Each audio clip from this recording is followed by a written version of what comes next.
ನಮಸ್ಕಾರ ಸ್ನೇಹಿತರೆ, welcome to Azad ICS academy. ನಾನು ವೆಂಕಟೇಶ್ ಬಿ ಪಾಟೀಲ್ ಅಂತ. ಓಕೆ, ಸೊ ನಿಮಗೆಲ್ಲ ಗೊತ್ತಿರುವಂತೆ ಇದು ಕರೆಂಟ್ ಅಫೇರ್ಸ್ ಡಿಸ್ಕಷನ್ ಕ್ಲಾಸ್ ಆಗಿದೆ. ಯಾರೆಲ್ಲ KS, PSI, PDO, FDA ಉಳಿದಂತ ಎಲ್ಲ ಕಾಂಪಿಟೇಟಿವ್ ಎಕ್ಸಾಮ್ ಗಳಿಗೆ ಪ್ರಿಪೇರ್ ಆಗ್ತಿರ್ತಾರ ಅಂತವ್ರು ಎಲ್ಲರೂ ಕೂಡ ಈ ಒಂದು ಕ್ಲಾಸ್ ತುಂಬಾ ಬೆನಿಫಿಟ್ ಆಗುತ್ತೆ. ಸೊ ಇದು ಆಗಸ್ಟ್ ಮಂತನ ಒಂದು ಪಾರ್ಟ್ 1 ಅಂತ. ಅಂದ್ರೆ ಆಲ್ರೆಡಿ ನೀವು ಪ್ರೀವಿಯಸ್ ಕ್ಲಾಸ್ ಗಳು ಏನ್ ಮಾಡಬಹುದು ಅಂದ್ರೆ, so Azad ICS academy app ಅಥವಾ Azad ICS academy YouTube channel ಅಲ್ಲಿ ಫ್ರೀ ಆಗಿ ವಾಚ್ ಮಾಡಬಹುದು. Okay, so once again welcome to Azad ICS academy. Let's start the class. So first topic ಆಗಿದೆ, ನಾವು ಪ್ರತಿ ವರ್ಷ ಏನ್ ಮಾಡ್ತೀವಿ ಅಂದ್ರೆ ಆಕ್ಚುಲಿ ದಾದಾಬಾಯಿ ನವರೋಜಿ ಅವರ ಒಂದು ಬರ್ತ್ ಆನಿವರ್ಸರಿ ಸೆಲೆಬ್ರೇಟ್ ಮಾಡ್ತೀವಿ ಪ್ರತಿ ವರ್ಷ ಸೆಪ್ಟೆಂಬರ್ 4ನ.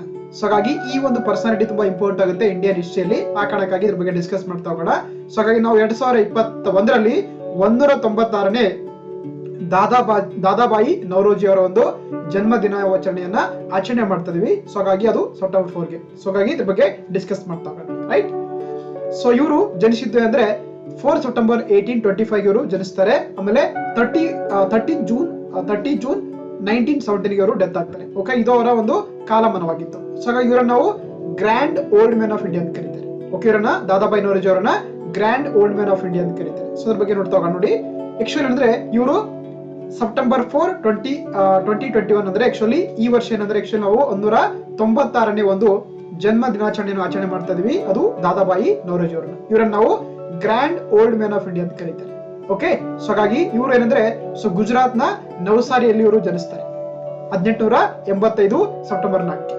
ಓಕೆ, ಇವರು ಜನಿಸಿದ್ದು ಯಾವಾಗಂದ್ರೆ ಸೆಪ್ಟೆಂಬರ್ 4, 1825ಕ್ಕೆ ಗುಜರಾತ್ ನ ಪ್ರೆಸೆಂಟ್ ಗುಜರಾತ್ ನ ನವಸಾರಿಯಲ್ಲಿ ಅವರ ಒಂದು ಜನನವಾಗುತ್ತೆ. ಇವರನ್ನ ನಾವು grand old man of India ಅಂತ ಕರೀತಾರೆ. ಓಕೆ, ನೋಡಿ ಇನ್ನು ಇವ್ರ ಬಗ್ಗೆ ನೋಡ್ಬೇಕಾದ್ರೆ ಆಕ್ಚುಲಿ ಇವರು ಏನಂದ್ರೆ ಎಸ್ಪೆಷಲಿ ನಮ್ಮ ಭಾರತೀಯ ರಾಷ್ಟ್ರೀಯ ಕಾಂಗ್ರೆಸ್ಗೆ ಸಾಕಷ್ಟು ಕಾಂಟ್ರಿಬ್ಯೂಟ್ ಮಾಡುವಂತದ್ದು ಒಂದು ಪರ್ಸನ್ ಆಗಂತ ಹೇಳ್ಬೋದು.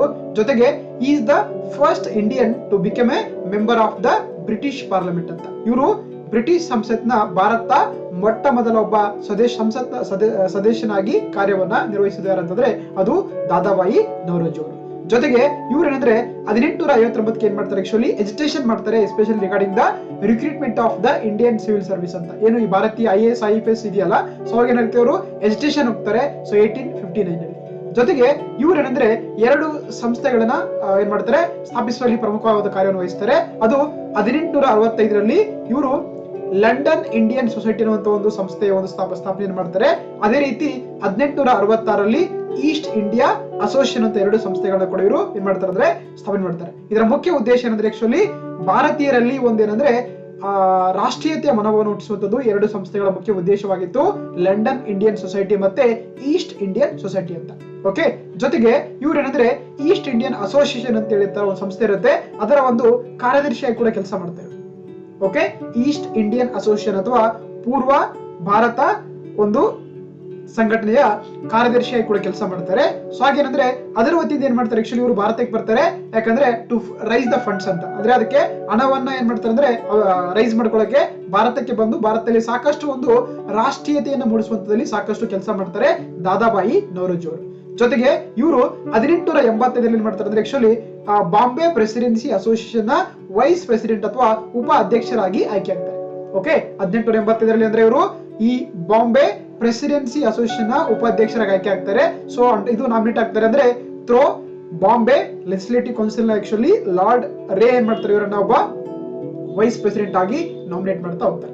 ಓಕೆ, ಜೊತೆಗೆ ಇವ್ರೇನಂದ್ರೆ 3 ಬಾರಿ ಏನ್ ಮಾಡ್ತಾರೆ ಅಂದ್ರೆ ಭಾರತೀಯ ರಾಷ್ಟ್ರೀಯ ಕಾಂಗ್ರೆಸ್ ನ ಅಧ್ಯಕ್ಷರಾಗಿ ಆಯ್ಕೆ ಆಗ್ತಾರೆ. ಅದು 1886ರಲ್ಲಿ, ಆಮೇಲೆ 1893ರಲ್ಲಿ, 1906ರಲ್ಲಿ 3 ಸಲ ಏನಾಗ್ತಾರೆ ಇವರು ಭಾರತದ ರಾಷ್ಟ್ರೀಯ ಕಾಂಗ್ರೆಸ್ ಅಥವಾ ಇಂಡಿಯನ್ ನ್ಯಾಷನಲ್ ಕಾಂಗ್ರೆಸ್ ನ ಅಧ್ಯಕ್ಷರಾಗಿ ಕಾರ್ಯನಿರ್ವಹಿಸ್ತಾರೆ. ಸೊ ಹಾಗಾದ್ರೆ ಕಾಮೆಂಟ್ ಬಾಕ್ಸ್ ಅಲ್ಲಿ ಒಂದು ಕೆಲಸ ಮಾಡಿ, ಈ 1886ರಲ್ಲಿ ಎಲ್ಲಿ ನಡೀತು, 1893, 1906 ಸಮ್ಮೇಳನಗಳು ಎಲ್ಲಿ ನಡೀತು ಅನ್ನೋ ಬಗ್ಗೆ ನೀವು ಕಾಮೆಂಟ್ ಬಾಕ್ಸ್ ಅಲ್ಲಿ ಉತ್ತರವನ್ನ ತಿಳಿಸಬಹುದು. ಓಕೆ, ಒಂದು ಹೋಮ್ ವರ್ಕ್ ತರ ಮಾಡ್ಕೊಳ್ಳಿ. ರೈಟ್, ಜೊತೆಗೆ ಇವ್ರು ಏನಂದ್ರೆ 1893ರಲ್ಲಿ ಏನ್ ಮಾಡ್ತಾರೆ ಅಂದ್ರೆ ಆಕ್ಚುಲಿ ಇಂಡಿಯನ್ ಪಾರ್ಲಿಮೆಂಟರಿ ಕಮಿಟಿಗೆ ಏನಂದ್ರೆ ಆಕ್ಚುಲಿ ಒಂಥರ ಸೊ ಇಂಡಿಯನ್ ಗೋಸ್ಕರ ಸಾಕಷ್ಟು ಹೆಲ್ಪ್ ಅನ್ನು ಕೂಡ ಮಾಡ್ತಾರೆ 1893ರಲ್ಲಿ. ಜೊತೆಗೆ ಇವರು 1895ರಲ್ಲಿ ಏನಾಗ್ತಾರೆ ಅಂದ್ರೆ royal commission on Indian expenditure ನ ಒಬ್ಬ ಸದಸ್ಯನಾಗಿ ಕೂಡ ಕಾರ್ಯವನ್ನ ನಿರ್ವಹಿಸ್ತಾರೆ. ಜೊತೆಗೆ ಇವರು ಒಂದು ಬಹಳ ಫೇಮಸ್ ಆಗಿರುವಂತಹ ಪುಸ್ತಕವನ್ನು ಬರೀತಾರೆ, ಅದು the poverty and an British rule India ಅಂತ. ಇದು ಬಹಳ ಎಕ್ಸಾಂಪಲ್ ಕ್ವಶನ್ ಕೇಳಿದ್ದಾರೆ. Okay, the poverty and an British rule India ಪುಸ್ತಕವನ್ನು ಬರೆದಂತ ಕರ್ತೃ ಯಾರಂತ ಕೇಳಿದ್ರೆ ಅದು ದಾದಾಬಾಯಿ ನವರೋಜಿ ಅವರು. ಇದು ಎದ್ರ ಬಗ್ಗೆ ಎಕ್ಸ್ಪ್ಲನೇಷನ್ ಮಾಡುತ್ತೆ ಅಂತಂದ್ರೆ ಇದು ಡ್ರೇನ್ ಥಿಯರಿ ಬಗ್ಗೆ ಎಕ್ಸ್ಪ್ಲನೇಷನ್ ಮಾಡುತ್ತೆ. ಡ್ರೇನ್ ಥಿಯರಿ ಗೊತ್ತಲ್ಲ, ಸಂಪತ್ತಿನ ಅರಿವು ಸಿದ್ಧಾಂತ ಅಂತ ಕರೀತಾರೆ. ಏನ್ ಮಾಡ್ತಾರೆ ಬ್ರಿಟಿಷರು, ನಮ್ಮ ಭಾರತ ಸಂಪತ್ತನ್ನು ಅಂದ್ರೆ ಆಕ್ಚುಲಿ ಒಂದು ತಮ್ಮ ದೇಶಕ್ಕೆ ಕೊಳ್ಳೆ ಹೊಡಿತಾ ಇದ್ರು, ಅಂದ್ರೆ ಅದನ್ನ ಅರಿವು ಮಾಡ್ಕೊಳ್ತಾ ಇದ್ರು. ಅದಕ್ಕೆ ಅದ್ರ ಬಗ್ಗೆ ಅಂದ್ರೆ ಆಕ್ಚುಲಿ ಸಾಕಷ್ಟು ಅದನ್ನ ಇವರು ಅಗೇನೆಸ್ಟ್ ಮಾಡಿ ಒಂದು ಪುಸ್ತಕನ ಬರೀತಾರೆ. That is called the poverty and an British rule in India ಅಂತ. ಇದು ಡ್ರೇನ್ ವೆಲ್ತ್ ಥಿಯರಿ ಬಗ್ಗೆ ಹೇಳಿಕೊಡುವಂತ ಬಹಳ ಪ್ರಮುಖವಾದಂತ ಒಂದು ಪುಸ್ತಕವಾಗಿದೆ. ಓಕೆ, ಜೊತೆಗೆ ಇವರು belongs to the Parsi religion. Actually ಇವರು ಏನಂದ್ರೆ ಮೂಲತವಾಗಿ ಪಾರ್ಸಿ ಧರ್ಮದ ಒಬ್ಬ ಇದಾಗಿರ್ತಾರೆ. ಸೊ ಹಾಗಾಗಿ ಅಲ್ಲಿ ಕೂಡ ಸಾಕಷ್ಟು ಒಂದು ಸುಧಾರಣೆಗಳು ತರ್ತಾರೆ. ನೋಡಿ ಅಲ್ಲಿ ಏನಂದ್ರೆ ಒಂದು ಸಂಸ್ಥೆಯನ್ನ ಇದು ಮಾಡ್ತಾರೆ, ಅದು ರಹನುಮೆ ಮ್ಯಾಜ್ದೇಸನ್ ಸಭಾ ಅಂತ ಕರೀತಾರೆ. ಓಕೆ, ಸೊ RMS ಅಂತ ಕರೀತಾರೆ ಶಾರ್ಟ್ ಕಟ್ ಆಗಿ. ಇದನ್ನ ಆಕ್ಚುಲಿ ಸ್ಥಾಪನೆ ಮಾಡ್ತಾರೆ 1851ರಲ್ಲಿ. ಇದ್ರ ಮುಖಾಂತರ ಅಂದ್ರೆ ಆಕ್ಚುಲಿ ಆ ಒಂದು ಧರ್ಮದ ಒಂದು ಏನಂದ್ರೆ ಪ್ಯೂರಿಟಿಯನ್ನ ಕಾಪಾಡ್ಕೊಳ್ಳಕ್ಕೆ ಈ ಒಂದು ಸಂಘಟನೆಯನ್ನ ಸ್ಥಾಪನೆ ಮಾಡ್ತಾರೆ. ಜೊತೆಗೆ ಒಂದು ಪತ್ರಿಕೆ ಕೂಡ ಸ್ಟಾರ್ಟ್ ಮಾಡ್ತಾರೆ ಇವರು. ಯಾವ್ದಪ್ಪ ಅಂತಂದ್ರೆ ಅದು ರಾಸ್ತ್ ಗೋಪ್ತಾರ್ ಅಂತ. ಓಕೆ, ರಸ್ತ್ ಗೋಪ್ತಾರ್ ಅಥವಾ ಟ್ರುತ್ ಟೆಲ್ಲರ್ ಅಂತ ಕರೀತಾರೆ ಇಂಗ್ಲಿಷ್ ನಲ್ಲಿ. ಇದು 1851ರಲ್ಲಿ ಅಂದ್ರೆ ಆಕ್ಚುಲಿ ಈ ಏನು ಪಾರ್ಸಿ ಧರ್ಮದಲ್ಲಿರುವಂತ ಒಂದು ಸುಧಾರಣೆಗಳ ತರಕ್ಕೆ ಆಕ್ಚುಲಿ ಗುಜರಾತಿ ಭಾಷೆಯಲ್ಲಿ ಒಂದು ಫೋರ್ಟ್ ನೈಟ್ ಅನ್ನ ಸ್ಥಾಪನೆ ಮಾಡ್ತಾರೆ, ಸ್ಟಾರ್ಟ್ ಮಾಡ್ತಾರೆ. ಅದೇ ರಾಸ್ಟ್ ಗೋಪ್ತಾರ್ ಅಥವಾ ಟ್ರತ್ ಟೆಲ್ಲರ್ ಅಂತ ಕರೀತಾರೆ ಇಂದ 1851. ಸೊ ಇದಿಷ್ಟು ಕೂಡ ಗೊತ್ತಿರಬೇಕಾಗುತ್ತೆ. ಓಕೆ, ಜೊತೆಗೆ ನೋಡಿ ಇವರು ಏನಂದ್ರೆ ನಮ್ಮ ಭಾರತೀಯ ರಾಷ್ಟ್ರೀಯ ಕಾಂಗ್ರೆಸ್ ಅಥವಾ ಭಾರತ ಸ್ವತಂತ್ರ ಹೋರಾಟಗಾರರಲ್ಲಿ ಒಬ್ಬ ಏನಾದ್ರು ಮಂದಗಾಮಿಯ ಲೀಡರ್ ಆಗಿದ್ರು. ಸೋದಾ ನಮ್ಗೆ ಇಷ್ಟು ಓದ್ಬೇಕಾದ್ರೆ ಮಾಡರೇಟ್ಸ್ ಅಂತ ಕರೀತಾರೆ, ಎಕ್ಸ್ಟ್ರೀಮಿಸ್ಟ್ ಅಂತ ಕರೀತಾರೆ. ಸೊ ಹಾಗಾಗಿ ಇವರೊಬ್ಬ ಮಂದಗಾಮಿಗಳೊಬ್ಬ ಲೀಡರ್ ಆಗಿ ಕಾರ್ಯವನ್ನ ನಿರ್ವಹಿಸ್ತಾರೆ, ಗೊತ್ತಿರ್ಬೇಕು. ಇಸ್ ಅ ಮಾಡರೇಟ್ ಲೀಡರ್ ಆಗಿದ್ರು.